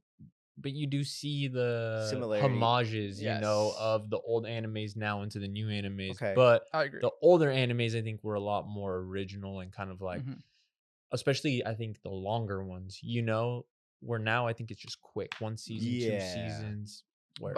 But I do agree with you in the sense of like I do like the aesthetic of some of the 90s, like Cowboy Bebop.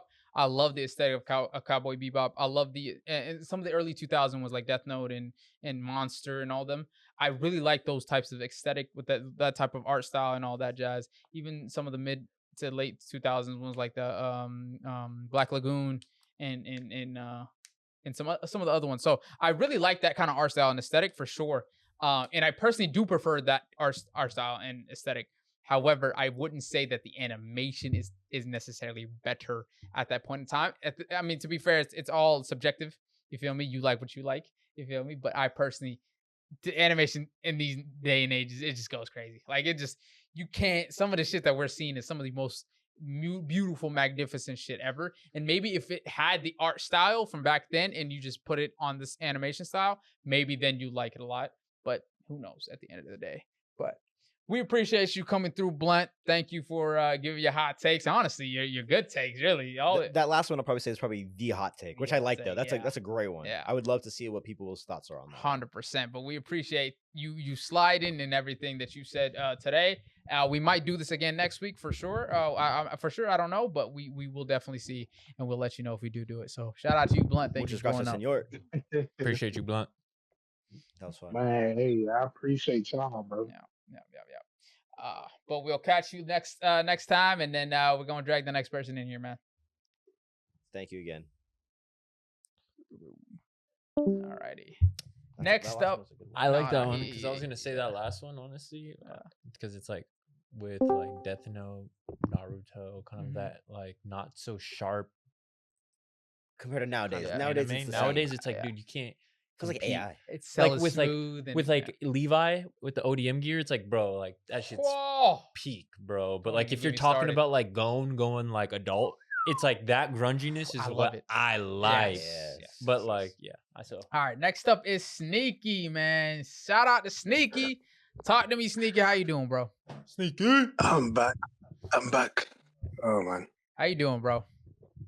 Back in London. Back in the London, ain't it? Yep. Okay, man. Talk to me. What's your hot take? What you gotta say? Talk to me. Give us your juice, man. Pause. I've got a few. Okay, talk to me. But okay. The last time I talked about what was it? The Danzo thing. Mm-hmm. Now I'm gonna talk about a character I don't think deserves to be in conversations as one of the greatest villains. Okay. Talk to me. That person, I would say, is Aizen. Whoa, that's a hot take. That's a very hot take, because I heard Aizen's like... I hear hella Aizen glaze. Oh, no, that's a hot take. My take is Go ahead. Aizen's more of an anti-hero than he is a villain. I don't know. Is that crazy to say? That might be crazy to say. Why do you say? He usually backs it up. He got the information. Yeah, 100%. Why you say Aizen's an anti-hero? Yeah, let's hear it. Going back to the show, okay, I feel like Aizen actually did more. He actually benefited more to the Soul Society than he actually, did worse. Okay. In a way, or negatively impacted them. Right. Okay. I'm gonna let you finish, and then I'll rebuttal. Go ahead. Yeah. Yeah, I got to. Okay. First thing, obviously, when we talk about villains, talk about motivations. Okay. Aizen's motivations are very vague. You don't really get to explore too much of it. You know, he brings up the Soul King and how he's the basis of everything. Right. And all that. Right when he faced Ichigo, the Don guy. Right. Yeah. But there was no conclusion to that. You never had to talk with the Soul King. You never had any connection to the Soul King for the manga. So I feel like that was just pointless. Okay. I'll be so honest. He brought that out of nowhere. Let's see. Because I got a rebuttal on that. No. Before I give the benefits, I'm gonna talk about why people. I feel like people overhype him a bit too much. Okay, go ahead. I think people are overhyping him a bit too much because I'm gonna say this, and I know people may be a bit crazy, but he's kind of a one move merchant. One move merchant? You mean with his Shikai? Yes. Okay. Okay, I mean, fair. Yes. Very fair, honestly. Is that his? Whenever that you look at it? It's if you look at it, yeah, you're under his basically. Whenever, I agree. because people bring up his manipulations, but when his manipulations would have never worked without his Shikai. 100%. I agree. However, he still didn't even use his Bankai or his you know, his Yeah, but you feel me? he doesn't need his Bankai. Let's be Well, honest, that's guys. what I'm He doesn't saying. need his And that's why I think it's okay Like- that he's a one-move merchant, because he really don't need it. You feel me? No, I think that's more of a problem actually. Really? How so? The problem, yeah, Yeah, also. to me, it would have been better if there was more limits to his. For example, I brought up Danzo last time. Right. Yeah. Let's bring up Madara, since we talked about Naruto. Right. Imagine if Madara could always keep spamming Infinite Security. Fair. I mean, shit, it would be broken, and you wouldn't need to use any other move. Yeah, but I feel like his people wouldn't talk about him as highly if he was able to. If he would been able to do that constantly. Fair. Yeah, and 100%. The stuff that he did in the 4th grade Ninja War gave him hella stocks. Yeah. 100%. People, I think the fact that there's less limits to his Shikai, and the fact that not even most, but basically everybody literally cannot counter that Shikai, especially since they merged together. Exactly. Later on, is an actual problem. It actually hurts the story more than it helps. He's cooking you, bro. Nah, we're gonna have to disagree to agree on that one. I think they did it well enough for him to utilize what he neededed to do what he needed to do. Then they can handle. Bro, you know what's crazy? I didn't even watch Bleach growing up. I watched Naruto. So it's not even nostalgia for real. I think that what's his name? Aizen. He was able to handle the Goten 13 with his Shikai alone. That bro was chilling. And you just proved my point right there. So, he was able to handle the Goten 13 because of his Shikai. Yeah, so how does that hinder him? Because no one has a counter to his Shikai. I'm saying it hinders the story, not him. Oh, okay. Okay. You know when? I got you. Yeah, it hinders the story. People talk about depth. People talk about how iconic the Aizen versus the Goten 13 is, but to me, it's underwhelming. Oh, yeah, I agree. It's not as crazy as everybody's glazing it up to be 100%. Yeah, it's very underwhelming. To me, it's one of the worst fights. Yeah, in the show, because there's really great grand fights in the show. One of the worst, I wouldn't go that far, but it isn't one of the best. I'll explain it. It's one of the worst. I'm gonna give you 3 minutes, Father. 3 more minutes. We got one more person that's trying to do it. So whatever take, and then another take, or any other takes that you want to do. Okay, it's one of the worst because you can easily predict who the winner was going to be.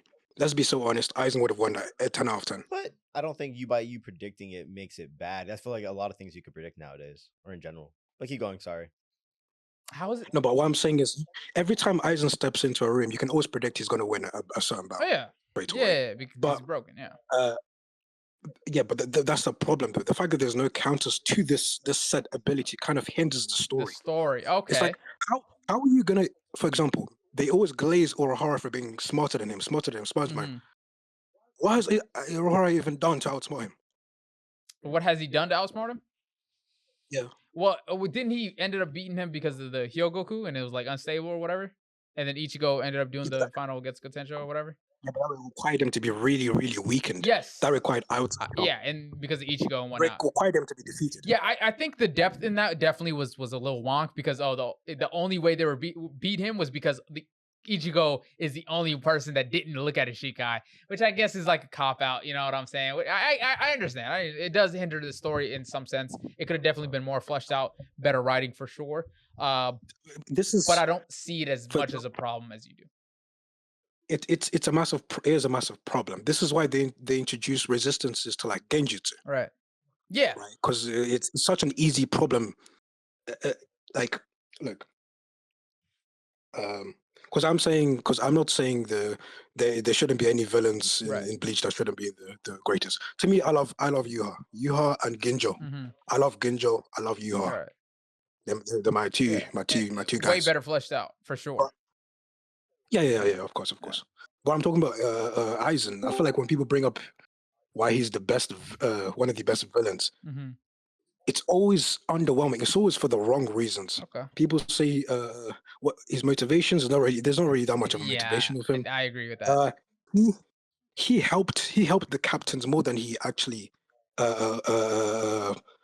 made things worse for them. Okay. Right? Yeah. I mean, yeah. I agree. He didn't get rid of any of the captains. No, yeah. Let's be so honest. He wasn't really that much of a villain. Exactly. He didn't really get rid of any of the captains. He got them prepared for the Storm Raiders. Right? Yeah. Remember what Yuha said to Yamamoto? Yeah. Yo, Yamamoto, you were such a badass before because of the constant wars we had. Right. But I can't lie, man. You're kind of rusty. Yeah. You losing. And what happened? He got one shot. Yeah, 100%. No, I agree. Yo, can I interrupt? We can't hear you, Shmi, on the show. Oh, shout appreciate out that, to you. Jello. Thank you. Appreciate Thank you, Jello. Say what? What'd you say? We can hear Sneaky, but not you. Got you. All right. Yeah. Just fixed it. Good man. Good guy. Good shout out to Jello. First man. time I was like, why are you going? Yeah, let me pull up the chat. Actually, That's close, right? Yeah, no, shout out Jello, bro. Great introduction. That's why he's a mod, bro. Yeah. He's a mod. Hey, I saw. I think it was in the TikTok. You wanted to be seen by us. Hey, we see you. I saw that. We see you, bro. We see you. He said, "Shout out." He said day one of trying to be seen by the Nigga trolling, bro. Nigga trolling. But I agree. I think the whole ideology of Aizen and how people glaze him and whatnot definitely is just predicated on the fact that he's broken. Similarly to kind of like Gojo. It's like, people love him because he's broken. Yeah, but I'm talking about specifically him as a villain. Yeah. I don't think he should be in the category of villain. I'm not saying he shouldn't be you know what? one of the greatest. So he can be one of the greatest anti-heroes. I don't mind. But I wouldn't call him one of the greatest villains. I think that's a bit of a stretch. Right? I fixed it. I agree. You know what? Nah, you convinced me. You convinced me. In the terms of a villain, and even I wouldn't even the thousand. Go ahead. Even in the Thousand Blood War, yeah, he helped the captains more than he helped the villains. Yes. He helped everybody train to get. Is it still on? Is it still messed up? Yeah, he retracted it. I think. Okay. Are we good, chat? It's back now. Okay, good. Sorry, Sneaky. But no, I agree. Yeah. For some of the things, the captains wouldn't have succeeded without Aizen in some areas. I agree. Anti-hero, right? I think in terms of what everything he did was more anti-hero-esque. Would I consider him an anti-hero? I don't think I would consider him an anti-hero, but his actions really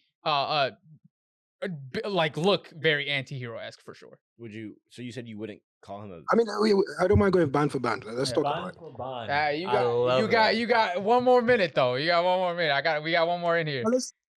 Let's talk about it then. Why would you? Wait, are you saying you would consider him an anti-hero then? Instead of a villain? I wouldn't consider him an anti-hero. I think he's still, if given the opportunity. No, but would you consider him a villain? I think I would. I think I would. If given the opportunity to take advantage, he would. Right? But at this point in time, there's bigger threats right now to deal with. You feel me? Nah. What do you mean not? He's not beating Yuhaba, bro. Yuhaba. That's cap. You think? No, I'm saying once Yuhaba got defeated, what happened? He went back. He went back. He didn't even try to take over as the final. Well, villain. we don't know what he would have done. Whatchamacallit? The first captain. The captain was like, "Yo, step out of line, or you can locked up. You can sent back to the fucking jail cell, bro." Are you telling me Aizen's gonna follow that? What? It's not about him following it. He's in a fucking bind. He's in a fucking restriction. Holy vow. He didn't find a way. He didn't try to find a way to get out of the bind. Dude, he didn't try to find it. As soon as they brought him back out, he killed someone immediately. And Yuha literally came to him and was like, "Yo, it'd be cool if we helped each other, whatever." Because he does not want to work under anybody. He knows that. Why didn't he use Yuha to get rid of the bind? Because Yuha is way too strong, bro. He's not yes, he's not rocking with him, man, at all. Yeah, but even with Yuha as merged with the Almighty, right. Yuha was still affected by his Shikai. Well, we don't know that. We know that the perception of his time got distorted. But would it beat him is the thing. Yes, you can genjutsu Yuha, but can you beat him? If you can't beat him, it doesn't matter. You know what I'm saying? And for two, it's not about beating him. I'm saying get Yuha to help you release the bind. Well, the thing is, Yuha is after the whole Soul Society. Aizen does not want him to get rid of the whole Soul Society.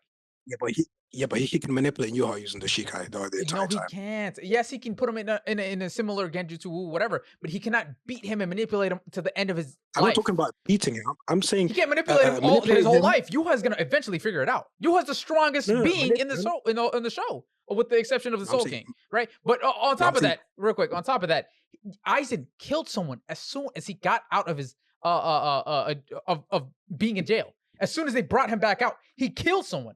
So I would not put that in the anti-hero class right there. Yes, he does a lot of actions that are anti-hero-esque, but he himself isn't an anti-hero, in my opinion. No, killing someone could be anti-hero-esque. Like you don't have to be. He killed someone in cold blood. That's not an anti-hero. He killed someone in cold blood, no problem. He didn't hesitate. That's not an anti-hero at all. Why is that not an anti-hero? In cold blood? Why isn't that an anti-hero? How is that not an anti-hero? How does that make him an anti-hero? Punisher's an anti-hero. But does he killed? Does Punisher kill good people? Oh, good people. I was gonna say he kills people in cold blood. Well, that's what I'm saying. He killed someone. Well, I thought you haven't watched Bleach. My bad. I know. But, to me, when I hear anti-hero, I think of Venom, Punisher. When he got out, he killed the good guys. The Soul Reapers are the good guys. He killed a Soul Reaper off rip as soon as he got out for no reason. Stain is an Stain is an anti-hero and he killed heroes. Huh? Stain is an anti-hero and he killed heroes. Well, he became an anti-hero. I think at the first he was a villain, straight villain. In my opinion. The nigga was going straight after State Alchemist. That nigga's Scar was going straight out after State Alchemist. But Aizen, as soon as he got out of jail, he killed a Soul Reaper off rip, no problem, no, for no reason at all. No, but what I'm saying is this: I'm not saying Aizen manipulates him and it takes him down. I'm saying Aizen manipulates him, stays on the sidelines, waits for Ichigo and the group to kill him, and then takes over as the main villain. Right. That could definitely happen. But I don't see it happening. What I'm personally, it's another thing as well. He because of his actions, he actually helped other people evolve and get better and stronger and powerful. I agree. Yeah. Mm-hmm. He actually helped them more than he was a liability. But I don't think he was doing that for the greater good. I think he was doing that for his own selfish gain, personally. Exactly. An anti-hero. Is that an anti-hero? Doing it for your own selfish gain? And for ultimately to end up ruling at the end and killing everyone and beating everyone? Stain. That sounds like a villain to me, personally. Real quick, I'll just throw this in there. Yeah, go ahead. I just looked it up according to Goggle. An anti-hero is a central character in a story who lacks conventional heroic qualities such as idealism, courage, and morality. Just to keep it short like that. Okay. Don't know how that fits with y'all guys' conversation, but I don't know. I think he falls more under a villain than he does under an anti-hero, personally. Nah, he doesn't really do the villainous things. He literally killed someone as soon as they let him out, bro. Wait. I'm saying in comparison to the good things he's done. Well, but you can't pick and choose and engage it based off of like, oh, the good he did and the bad he did. Killing someone is killing someone at the end of the day. When he chose to kill someone for no apparent reason, for no good reason, just because he could, that's kind of like, all right, bro, that very villainous tendencies right there. I mean, the reason can just be because the other person was trying to stop him. They wasn't trying to stop him. Might gain his way. They weren't. They just brought him out. They just brought him out so that he would help them beat Yuha and the Quincy's. Go ahead. What were you gonna say? I would call the whole killing because like the examples of the Red Hood, Stain, Punisher, killing people because you're lacking morality. Killing good guys though, good people. Because that's what I mean. Those are heroes, right? Stain is killing My Hero. Stain in My Hero. I wouldn't call Stain an anti-hero. Really? I mean, his ideology, the reason he's doing it, maybe like anti-hero ideology, but he's killing heroes that are good people. I'd call that a villain.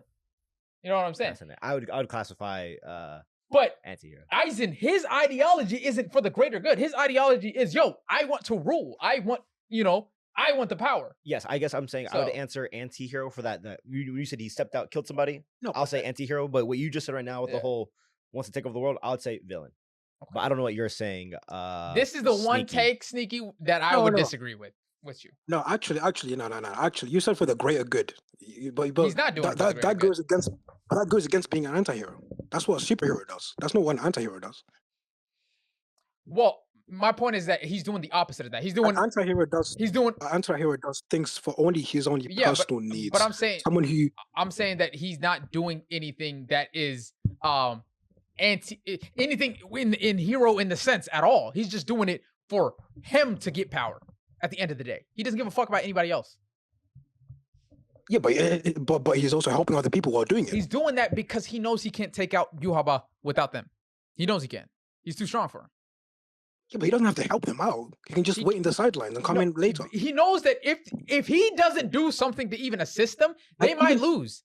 They might lose. Even before the 1,000-year blood. Why do you think that they have him chained up in a chair and they don't let him out of their sight? Is it because he's not because he's an anti-hero. It's because he's an actual villain. And given the opportunity, if they free him, he might murk everyone there.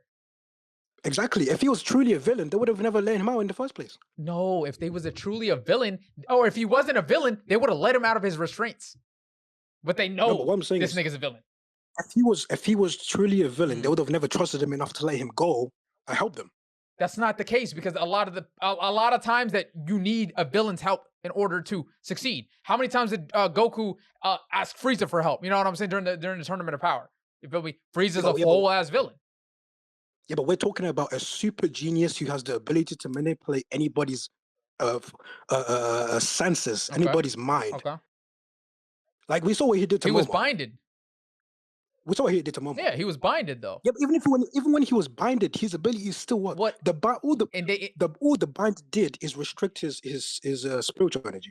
Right? It restricted the range of his spiritual energy. Right. It didn't decrease his own power. Listen, regardless, what they did, Well, they weighed the options and they were like, yo, it's better for us to ask him for help than to keep him locked up. Because if we don't ask him for help, we might lose this shit. And they weighed the options. And he complied. That doesn't, in my opinion, that doesn't make him anti-hero. That's agree to disagree. Agree to disagree. He completely complied, and then he went back to prison. Agree to disagree, Snaky. Agree to disagree. What villain helps the hero just to go back to prison? What villain helps the hero just to make the story better or whatever? No, just to go back to prison. Just to go back to prison. Just to lock themselves up anyway.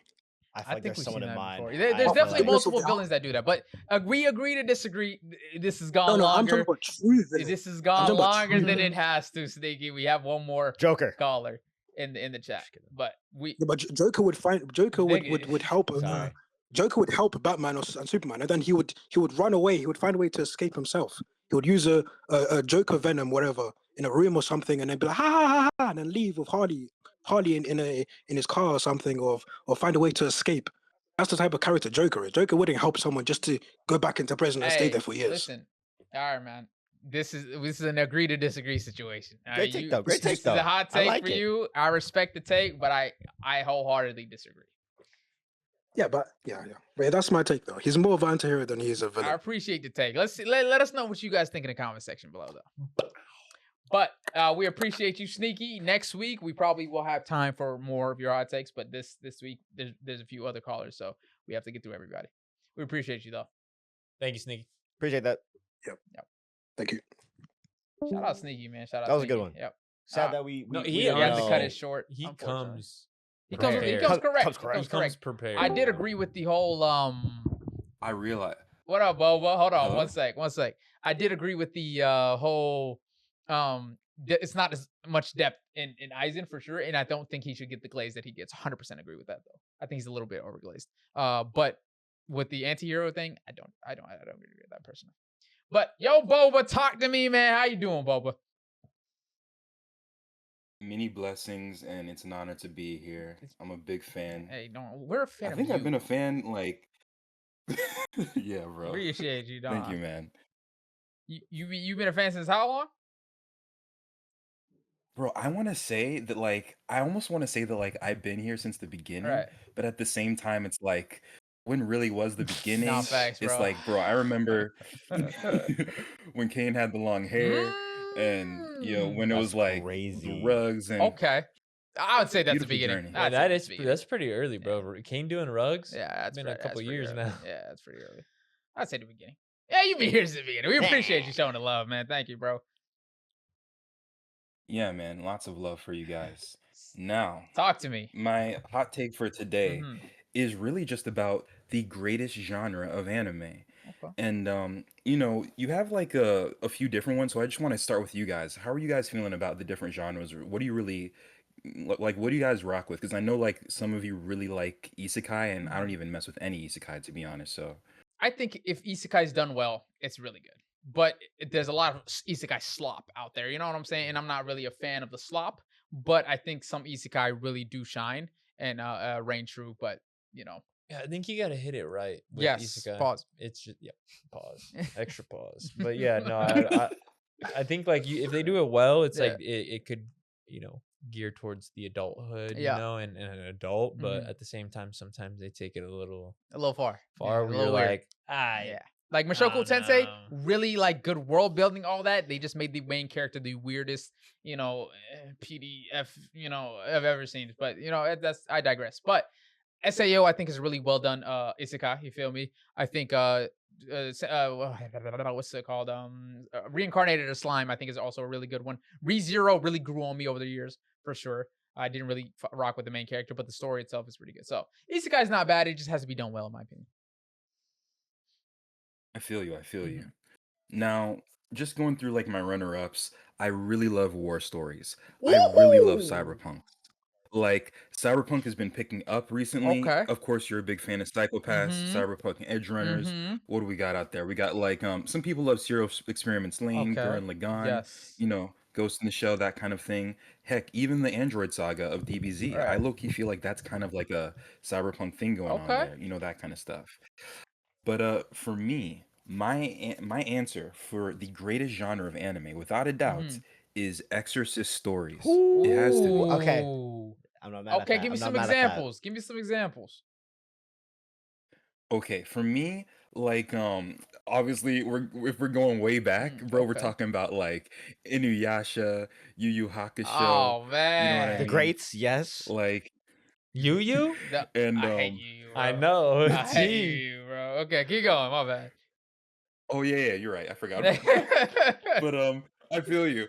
Actually, I do really feel you on that one. Just because coming into it late. But it's like I feel like if they reanimated it the way that they're trying to do that with other stuff, it would hit so differently. Perhaps. In a way that, you know, people could pick it up. Perhaps. And then yeah.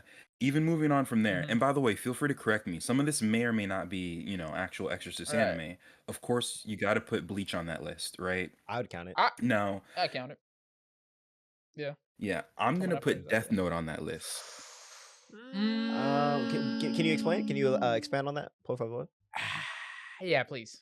Okay, well, it's not an Exorcist anime in terms of they're trying to exorcise curses or Shinigami in that type of way, but it's like I feel like well, it's one of those things where maybe like the powers that we see Light Yagami use, maybe that was once used. Maybe there's a different separate, you know, backstory where we realize that this was once the power of Exorcist. Okay. And you know, like at the end of the day, there's a lot of theories. If you guys know about the theories related to what is it called? Death Parade and Death Billiards. And this whole idea that like the Shinigami are actually just people who used to have death notes themselves. I like that because Light was shown as a cameo in one of the episodes. Yes. Okay. I can see it. I can see it. So the definition of an Exorcist anime is a subgenre of supernatural action / fantasy where characters use specialized training, spiritual abilities, or technology to battle demons, ghosts, and malevolent spirits threatening humanity. These shows often blend dark fantasy with shonen action, focusing on combat against spirits born from negative emotions. Honestly, I'd say that fits. I was gonna say. I mean, it's 50-50. You can say that it doesn't. You can say that it does. I like that. JJK would be one as well. Yep, Chainsaw Man. Demon Slayer, Chainsaw Man. You're spitting. You're spitting. What, Demon Slayer? Demon Slayer, exercising demons. Bro, yes. Yes, you got spitting. it, bro. I like it. Demon Slayer. Okay, yeah. Like now you're talking about new age yes. Exorcist anime. So like Demon Slayer, maybe Mob Psycho 100 is one of my favorites. Whoa, good point. Now we got think about that. Yes. Damn, he might have a point. Now we got Dandadan. Oh, true. Dandadan's on the list. What's that one? What's the new Netflix one? Not new. It's remade. White haired dude. Wait. Devil May Cry. Thank you. Yes. Full Metal. Oh, okay. Full Metal. I don't. Yes, that's a maybe because of the sins. Oh, the homunculi. Oh shit. Now I can see it. Damn. I think it is the best. Here's the thing about it. There's a lot of them that do it. I like that. Noragami. And it's a lot of Japanese lore. Yes. Is you know portrayed in these animes. Like in Shinigami. A lot of extras. Yeah, Shinigami and stuff. That's great. Yeah, Really? no, And I that's feel like when valid. they He's do been that, you're adding culture and adding like history and facts, which makes it way more enjoyable. What's the other one? The other one that came out recently, we saw at Anime Expo. Ankai. You know what I'm saying? Which one? It's another demon school dude where he has horns. He has the Anki. Togen Anki. Thank you. Yes. All right, keep going though. Sorry. Yes. No, you spin. Bro, you know what's funny though, Jack? You just made me think about Akame ga Kill, which has that's demons so in crazy. it. Does Akame ga Kill have demons? I've never seen it, so I wouldn't know. I've seen it. I just Remember don't remember. They call them like Phantom Beast or something like that, or like Danger Beast. Okay. Okay. Seraph of them. And Seraph of the End. Plus, if you remember, okay. I got you. Oh yeah, I haven't seen it. Seraph of the End is really good. And if you remember, in the very beginning, in the first episode of Akame ga Kill, literally the main character, like he sees two people about to be eaten by a demon, and it just jumps up, swipes it. Oh and yes, then, okay. Another. Got you. And then another one that's like a maybe, like give or take. What do you think about Parasite the Maxim? Parasite the Maxim. They're parasites exercising them. Soul Eater counts. Fire Force counts. I'll give Soul Eater. I'll count Fire Force. But Parasite, that's in the air for me. I don't know if that's considered an Exorcist anime personally. You know what I'm saying? But I agree with what you're saying. I think Exorcism anime in terms of is the sheer number we have personally, and also like how well they're made. For some reason, they're really good. Yeah, I agree. It's good. Yeah, I agree. I'm glad that you mentioned that. Because, dude, here's the thing. The reality is my bias is towards samurai anime. I will always have a bias towards samurai anime. Okay. It hits. But the thing is, there's a lot of weak samurai anime, and I was just talking about this with Sneaky. Yeah. Like, dude, I mean, it's, I know a lot of people aren't into a lot of this kind of stuff, but like two of the worst anime I've ever seen in my life, Shigurui, Death Frenzy, yuck. I mean, Basilisk Oka Ninja Scrolls, which, keep in mind, guys, is the continuation of Basilisk Koga Ninja Scrolls. Koga Ninja Scrolls is dope, and but the continuation, bad. But yeah, you have like Onihei, you have Samurai Champloo, you got like even like the stuff that at the same time overlaps with the Exorcist anime, right? So like you got like Ninja Scroll, Blue Exorcist. I agree. Okay. You got like Demon Slayer, Bleach, Norigami, that kind of stuff. I feel you. I personally have a inclination towards sci-fi and psychological and detective-esque anime. That's personally my favorite watch.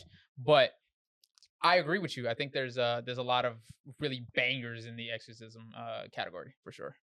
That's good. That's good. I think I like. Yeah, I think I really do like those. I agree with you. We appreciate you, Bo. But thank you for coming through. Facts, you were spitting facts, brother. Yeah, bro. We appreciate it, man. Yeah, shout out Bungo Stray Dogs too. No, facts. I do rock with Bungo Stray Dogs. Sorry, it was short. Yeah, sorry it was short. We are running a little late on these, but we appreciate you. Next week we'll definitely have a lot more time if you want to. Also, give me a hot take next week as well. I like that though. That's a really for sure. Appreciate you. Thank you very much, gentlemen. Yes, take care, man. Later. That's a great eye-opening one, low key. That's dope. Yeah, I didn't even fucking realize how many of them were quote unquote exorcists. Could be considered. Yeah. And I would actually agree with that. Crazy. All right, last one for the night. We have my man Rox D Manny. Manny, how you doing, bro? What's going on? We're doing good. How are y'all? Man, we are great, bro. We appreciate you showing all that love and support these past few weeks, man. You're a GOAT, bro. I got to. I'm from, I could, not to dox y'all too bad, but just from the context clues, I'm from not too far from y'all area, around the same age. So I gotta show out. Gotta show love. Gotta show some love. Feel me? Yeah, out there in the 5'6" deuce. Yes, he said a lot without saying too much. I like it. I know exactly. Got to. Yeah, but man. I was thinking, just chopping it up with some of the boys in the Discord and hot takes. I don't know if it's a hot take, but it's more of a question. Do y'all think Oda's been getting a little lazy with the Nepo piece and having to tie in big characters and relevancies to just, that's somebody's daddy? You know what I mean? Like, how do y'all feel about that? Me personally, it's been bugging me a little bit. Because it's like, I love these characters. These characters are always important. They don't got to be somebody. Because now, in my opinion, kids kids got a lot of ground to stand on because ain't nobody no kid. He just showed up and did his thing. Know what I'm saying? Everybody's got somebody in the game already. Right. No, I don't. No bull. I think he's spitting on that. Really? Because I disagree. That's one thing I respect about Kid is that he comes from nothing, bro. He comes from the slums, and he had the first highest bounty amongst the worst generation. You know what I'm saying? So he was putting in work in the Grand Line. Okay. So I can see that in everybody that we know, all the big names right now, they somebody's daddy. And okay, Luffy, Dragon's daddy. You know what I'm saying? Or Dragon, Luffy's daddy. We got Harold, Loki's daddy. We got Ace, Ron's daddy. We got who else we got? Man, even on the lower levels, like the I forgot what they call them, but like the worst generation, like dude, Law, he's got his connection to Doflamingo. Oh yeah. Kuma and Bonnie, they got their thing going on. That's true. Like, you know what I'm saying? Like everybody connected to somebody. Everybody got like, daddy in I love those story writing, and I love how it's all relevant, but it's just I see you. Ain't nobody got to know everybody. I do like, understand what you mean. It's a big ocean. Yeah. It's mostly ocean at that point. That is true, dude. With how big the world is, everyone being connected to somebody, it's like, dude, how that is. I love it and I hate it at the same time. So I see where you're coming from. Go ahead. I'm gonna let you do your thing. No, you're right. I see what you're saying. I guess because you know that clip I just showed you earlier, the whole what Dragon said, a kid is a parent's weakness. Yes. I feel like parents is a big thing in this show.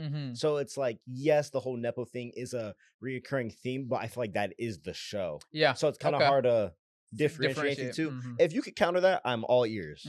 But like, I feel like that is the story. Yeah, fair. It's kind of like the MCU. The MCU is going with the whole ahead. Oh no, you're good, big dog. You can go because like I think I got something because like for me the story is it more fate relevant or story driven and action relevant and people's wills, and that's why I feel like it kind of takes away from the will aspect when you do have that little bit of relation and being like, oh, that's blood or that's almost blood, you know. It's like, nah, well, still, he would have showed up. Like, Luffy still would have, he didn't have to be Dragon's son and Granddad had to be Garp, you know? He still would have showed up, gotten that fruit, and been himself. Now, also, did Shanks set him up for that? Or was just, or did, and I don't know how deep y'all want to get, but like, that fruit might not have had even been for him. You know what I mean? Might have been en route to somebody else. True. Oh, and then Fingerling is fucking... You know what I'm saying? Daddy, you feel me? That's crazy. Exactly. That's what I'm saying. It's all too much. Like, but I love the piece and I like that it's will driven. I do like you said, I do love that everything is kind of intertwined and connected. You feel me? And like, oh my God, this person knows this person, that person knows that person. And it's kind of fire to see it get revealed throughout time. But I do agree with you, that whole inherited will, it does feel like it takes away a little bit from each individual's motivations and drives. You know what I'm saying? And that's why I think I love Luffy so much, is because his will does not equate to Garp's or Dragon's will. You feel me? And his will is so unique. It's like, yo, I'm going to get mine no matter who is in front of me or who I know. You feel me? Which is fire. Whereas other people's like, okay, is Rox's will carried on by you know who? But I think that's why it's perfect, because it's not really, but yes, it's like we don't know yet. Character. Yes, we don't know yet, because like you said, who said that? Dragon? Did Dragon say that? Dragon said a parent's weakness is their child. So that being like everybody's kind of like tied to, because like the previous generation, we didn't have anybody before them. You know what I'm saying? They made their names for themselves, which is fire. But also, I'm on the flip side of this as well. Is like, oh my God, we wouldn't have gotten the old generation like Garp, Dragon, Roger, Whitebeard, Kai. We wouldn't have gotten them, right, if it started off from our people and like, okay, only their motivations. Yes. So I'm kind of 50-50. I'm kind of a little torn on that. You know what I'm saying? I love it, but I hate it at the same time. I agree. Well, it's cool. Like, is it the worst generation just because simply like it's the worst circumstances that made that generation, or is the generation that's finally making like the worst come out because it's like, hey man, we're tired of this, and it's like the guys above us didn't really get much, because it really is all the broken younger generation that's pushing everything. This law is. You know what I mean? Who banged out with all the emperors? It was really the youngins. And that's what's cool, because it's like the way it's tied in when you bring in the older stuff, like getting on a different anime for a hot second, little Fire Force action to Soul Eater is really cool that all that gets tied back in. Because like, Ah, Nah, he man. talking. Fire Force. Yeah, we can't even spoil because it's not even all the way He there don't know. yet. He don't know. I like Man, this. That's fire. I love it. I love this. Yeah. I love it. It's cool. That's why, honestly, like for 20 something, almost 30 years, Yeah. Oda the GOAT. Nah, Oda the I GOAT. agree. But he do be making some mistakes, and I love it. I love it 100%. because everybody human. Huh. Everybody human. 100%. And I Well think said. a lot of people disregard Oda's flaws because of how he was able to just come up with shit on the fly and really make everything work and fit and flow. So I do agree. Some people, or a lot of people overlook Oda's flaws in writing 100%. But damn, man, I like that. That's a Actually, I great really one. like that. Oh, I never thought about it like that. And then with the most recent theory, with the most recent chapter, the sword. Oh, Nepo, is that a Nepo? is that a Nepo? You know, on the sword on Elbaf, the giant one. What? Mihawk. Oh, Like if with that's Emu. real. Like, Okay, got you. Oh yeah, that could be another like, Nepo. okay, I see What do you're not wrong. Are you caught up on the manga, Manny? Oh, 100%. Oh, Come say on, no I'm waiting for this new chapter. more. Okay, so like with the recent move that we've seen Emu do, you know what I'm saying, with his sword. That's the same move that Mihawk did against Luffy in Marine Ford. And you're you right, feel me? that's Nepo. It could be that Nepo. would upscale He's- him tenfold. Exactly. He's got the same eye design as Mihawk. He got the same nose. He got the same face structure as Mihawk. And people you are know? saying the whole world's greatest swordsman, Right. Emu the world, Emu's the might world. be the. So Mihawk you're right. might be the sword. You low-key spitting. You're high-key So spitting. yeah, I'm I not- do agree. Hey, the Nepo on the Mihawk baby, piece, yeah. they did say Marine Hunter. They didn't say if he was hunting for the Marines or he was like out there hunting Marines. You know what I mean? Okay. That's They just said valid. Marine Hunter Mihawk. Damn. We ain't never really get it Nah, like he's that. spitting. No, he's spitting, Spitting. bro. I like that. I like that. Yo, was- I actually love that. That was great. That was great, bro.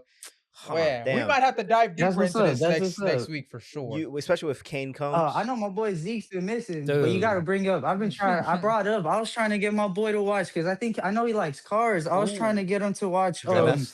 that newer MF Ghost? yeah, dude, MF. MNF. Oh my MF. I is know, so bro. good. I It's know. so I deep, need bro. to watch it, bro. Honestly, I There'll need be like to. 3 cars racing, and then he Nah, like cuts 'cause through. it's the same fire. nostalgia. Yeah, so you do. With better It's cars. the same nostalgia as watching the old stuff, I but just love brand new. Initial Because D. you're like, wait a minute, because it's like you'll be like, that's a brand new. That's like a 2016 BRZ. I know exactly what that car Oh, is. so like, see if they got it's newer newer. cars, It's that's for kind of newer sick. guys. Yeah, see, that's dope. Yeah, absolutely. It's cool. Dude, it's awesome. I love being our age and watching anime the way it is because we just got to appreciate it like that. Because I wasn't around for the 90s like that, but I remember what the remnants of that was. You feel me? Everybody And talking it's about cool it. being young and now I'm seeing it. Honestly, I love think that. we're growing up in the greatest Golden age. golden age. Honestly, no bullshit.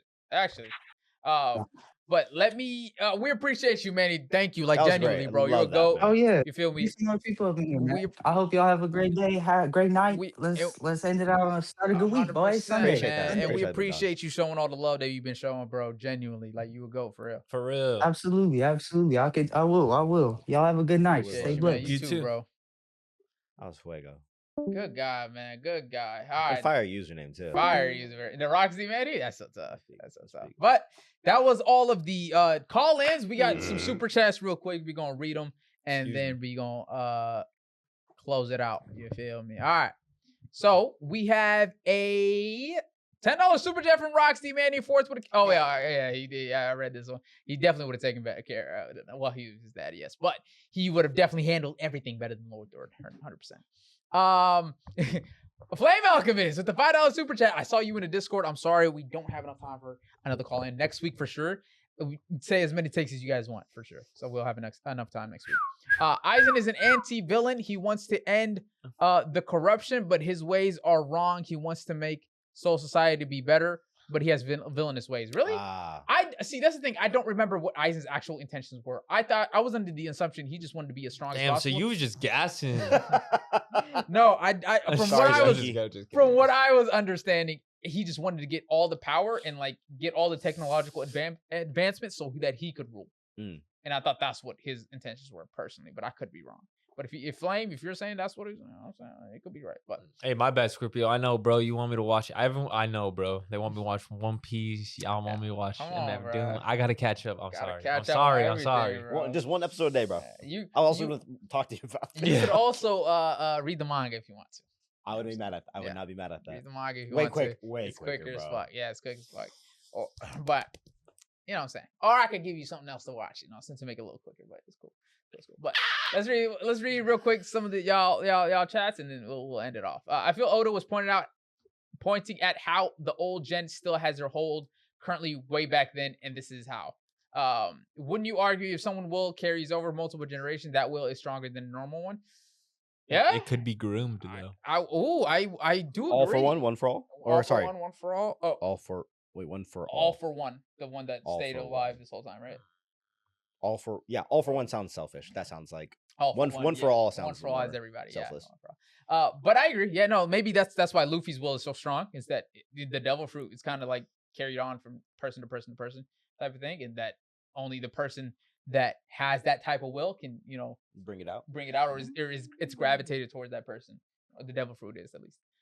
Maybe that's why. You know what I'm saying? Whoa, that's a great one. That's good. Maybe that's why that his will is that strong, or why he's so strong is because that will has been passed down from none of the kids got a stimulus package from being Nepo babies. So are they Nepos? We mean in the sense that they are from somebody higher up.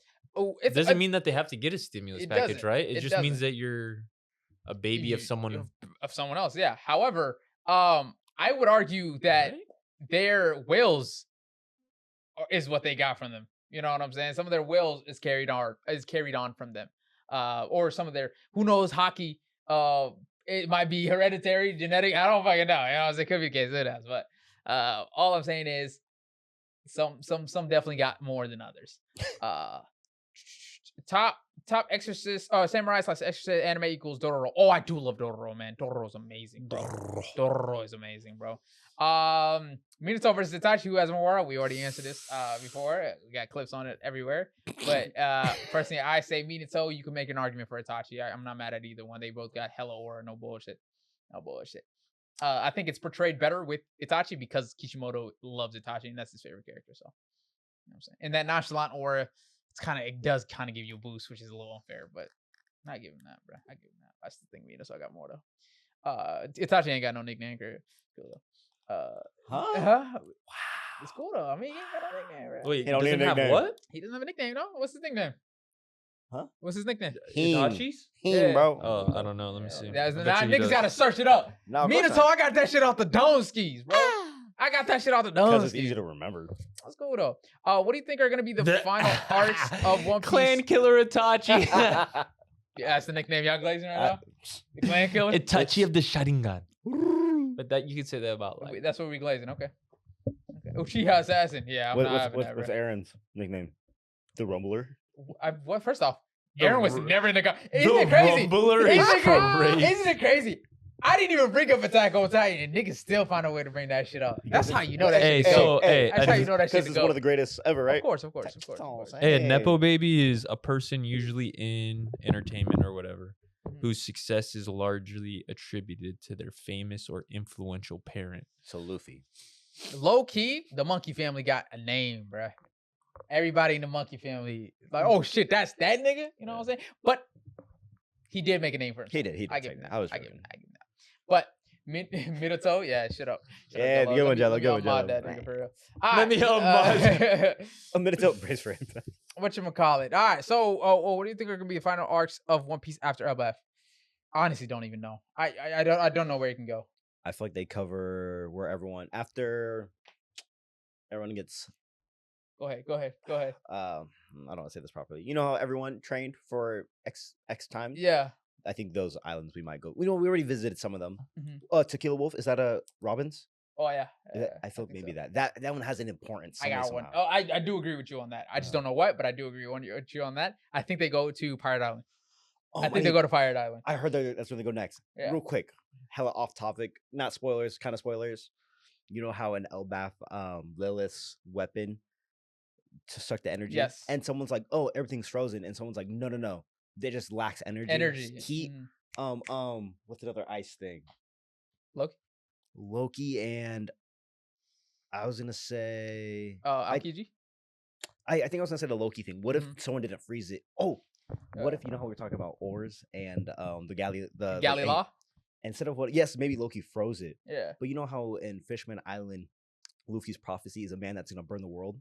What if it just got the heat sucked out of it and it just froze everything? And that's how they got frozen. And that was like in the first world. And you know how like in the Ice Age, everything. Yeah. I don't know. Interesting. I do like that. I do because I think that Lilith saying that I didn't freeze it. I just took the heat energy out of it. That's very important. Exactly. It was quick too. And I know that's going to come into importance later on. That's good. I like that. And plus, it had Loki and Luffy interacting with it. They were eating the frozen food. You feel me? So I like that. I like that a lot.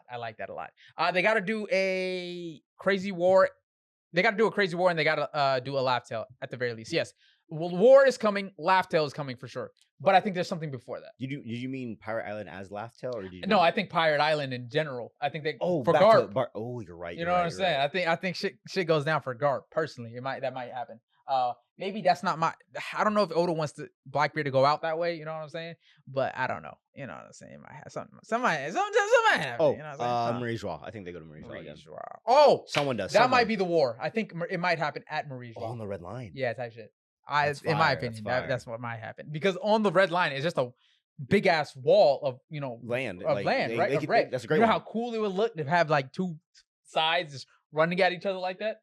You know, on the Red Line, they could do the whole with Loki and Luffy. They could do like Titans, like little homage. I like that, bro. You know what I mean, I like that. Maybe like I don't know. This is very niche, right? If you play Black Ops 3 Zombies, I think you're gonna rock with this one. You're gonna rock with this one, Zeke.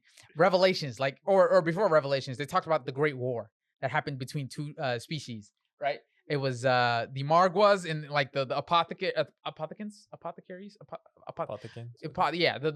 the dudes that are tentacles and shit like that, and then the Guardians. They fought, you feel me? And that giant war is kind of what I'm picturing the One Piece is gonna be, and it's like just on this barren land and shit like that. I could see that, and that barren land being on the Red Line, so I could see that, and that's how the Red Line gets destroyed. Ooh. I like it. You feel me? So we're spitting. But don't tell Oda I said that. Don't tell Oda we said that. God, bro. But listen, chat, we appreciate every single one of you guys. Sorry for the hiccups here and there. I'll be sure to keep these cameras, the fans on the cameras on, so that it doesn't overheat next time for sure. But should be chilling to edit, honestly. It was pretty smooth than that. So we appreciate every single one of you guys. Thank you guys for all the call-ins. Thank you for the super chats. And we will do more call-ins next week if you have any more hot takes or anything you want to say next week. So we appreciate some of you guys and every single one of you guys. Just chew some gum for hiccups. I fucking hate them, bro. One time he told me, bro, I had hiccups. He was like, yo, just chew some gum, bro. I was chewing gum for hours, bro. Hiccups was still there, bro. I was pissed. My jaw was hurting. I'm like, bro, it's not working. He's bro like, is a rage. You know what he said? He's like, oh yeah, I know. I didn't see it online. I was just fucking with you. Yeah, where? Send it over. Send it over, bro. But we appreciate every single one of you guys in the stream, in the YouTube video. Just make sure you like up the stream. Make sure you like up the video, man. And we appreciate every single one of you guys. If you haven't already, make sure you like, comment, subscribe, ring that bell notification. Know what's next thing. And if you haven't already joined the Discord, join the Rasclat Bumbaclat Discord. Top link in the description. It only takes 3 clicks. 1, 2, 3. Leches. Bye. It only takes 3 clicks. So next stream should be Sunday. Pull up same time. You feel me? And we'll catch you guys next time. We'll probably talk a little bit more One Piece next time, but nothing too crazy. It is a break week. It is a break week in the manga next week. So it is. Yeah, it is. Well, so I did say 14. Yeah. Sure. So 2 weeks from now, then it'll be One Piece for sure. We'll talk about that. But we catch you guys. We love you guys, and we catch you guys on the next episode. See ya.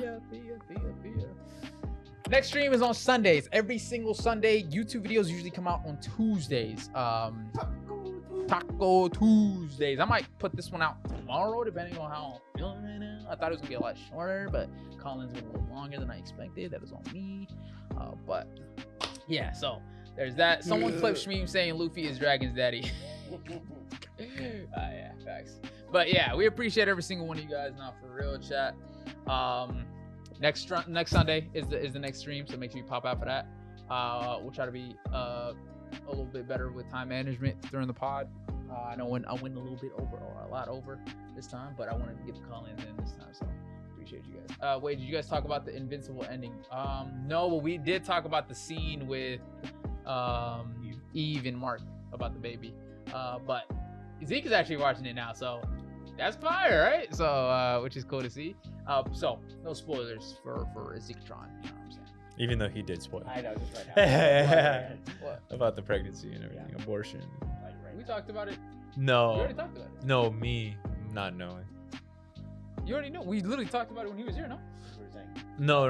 That was that was a spoiler for me. Oh yeah, but I didn't care. I didn't care. I thought you said I spoiled something right now. I was like, what the fuck, nigga? No. But yeah, we did spoil that for him. But I didn't want to go into like the whole season finale. That would have been like, all right, you know what I'm saying? That's like an hour. Yeah. Now because if we talked about the season finale, then that would be like, okay, we're telling you what happened in the whole fucking season. Oh basically, yeah. You know what I'm saying? But I think this season with the whole Thorax situations, with like going in blind, so fire, bro, so fire. So, but we'll see. Shmeen catch up. Oh my fucking god. Okay, so catch up on Super Vortex. Yes, I will do that for next week for sure. Super Vortex. What's up, Scorpio? Big Scorp in the building, man. Shout out to Scorp. I know, bro. I'm so sorry, bro. That's on me, bro. Scorpio, Jello, Blunt, Elor.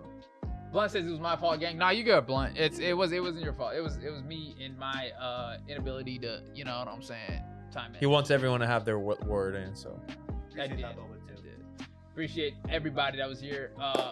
Gilbert, Boba, Elor, Scorp, Blunt, Jiggle Me Jello, fourth account, Chap, you know what I'm saying? Corey in the house, Genius, Big Sophie in the building, you feel me? Joshua, Chilled Life, shout out to you. And Sneaky else. Oh, Sneaky, shout out Sneaky. Shout out Roxy Manny. Roxy Manny. Man. Shout out to him as well. That nigga's a goat. Yo Prado, shout out to you. The enemy of my enemy is my ally. Ooh, it's fire. L and then Flame, shout out to Flame as well. And Boba if I missed Boba. But yeah, shout out to you guys, man. Thank y'all for coming through. Hope you guys are enjoying the consistency for the pods on a weekly basis. You know, we trying to get it in. We're trying to get it in, you know what I'm saying? So but we will be consistent. We will be posting, you feel me?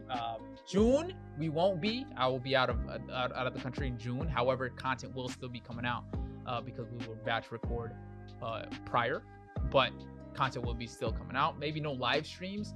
I think it'll be just one live stream at the end of May, and then June will just be all pre-recorded content, so you guys won't have to or you guys won't have seen it, so you guys can watch it coming in blind, so no live stream on those. So but yeah, that's the layout for the months to come. And yeah, man, we're going crazy, you feel me? YouTube is actually going wild right now. I'm actually loving how YouTube is going, so that was the whole goal, really, is to get YouTube to pop off and to keep going crazy. So YouTube content will be coming in the next few days for sure. So oh yeah, the One Piece headbands game, that one's getting uploaded tomorrow. Which one? The last One Piece headband game. Yeah, I uploaded the JJK one. I wanted to save the One Piece one for a special occasion. But there's no time limit on those games, which is fire. That's true. There's nothing that is rushing us to get those out. But that one is coming out soon, and then we might do another Naruto one next week. You feel me? Here. But that was it, man. Thank you guys, every single one of you guys. We appreciate you guys. We love you guys. We go head out, but we appreciate you guys. We appreciate you guys, and we will be back Sunday, same time around 5 p.m. PST. So, I'll mask both y'all. On me. But we'll catch you, ladies and gents, in the next pod, man. Thank y'all. Later. Shambus.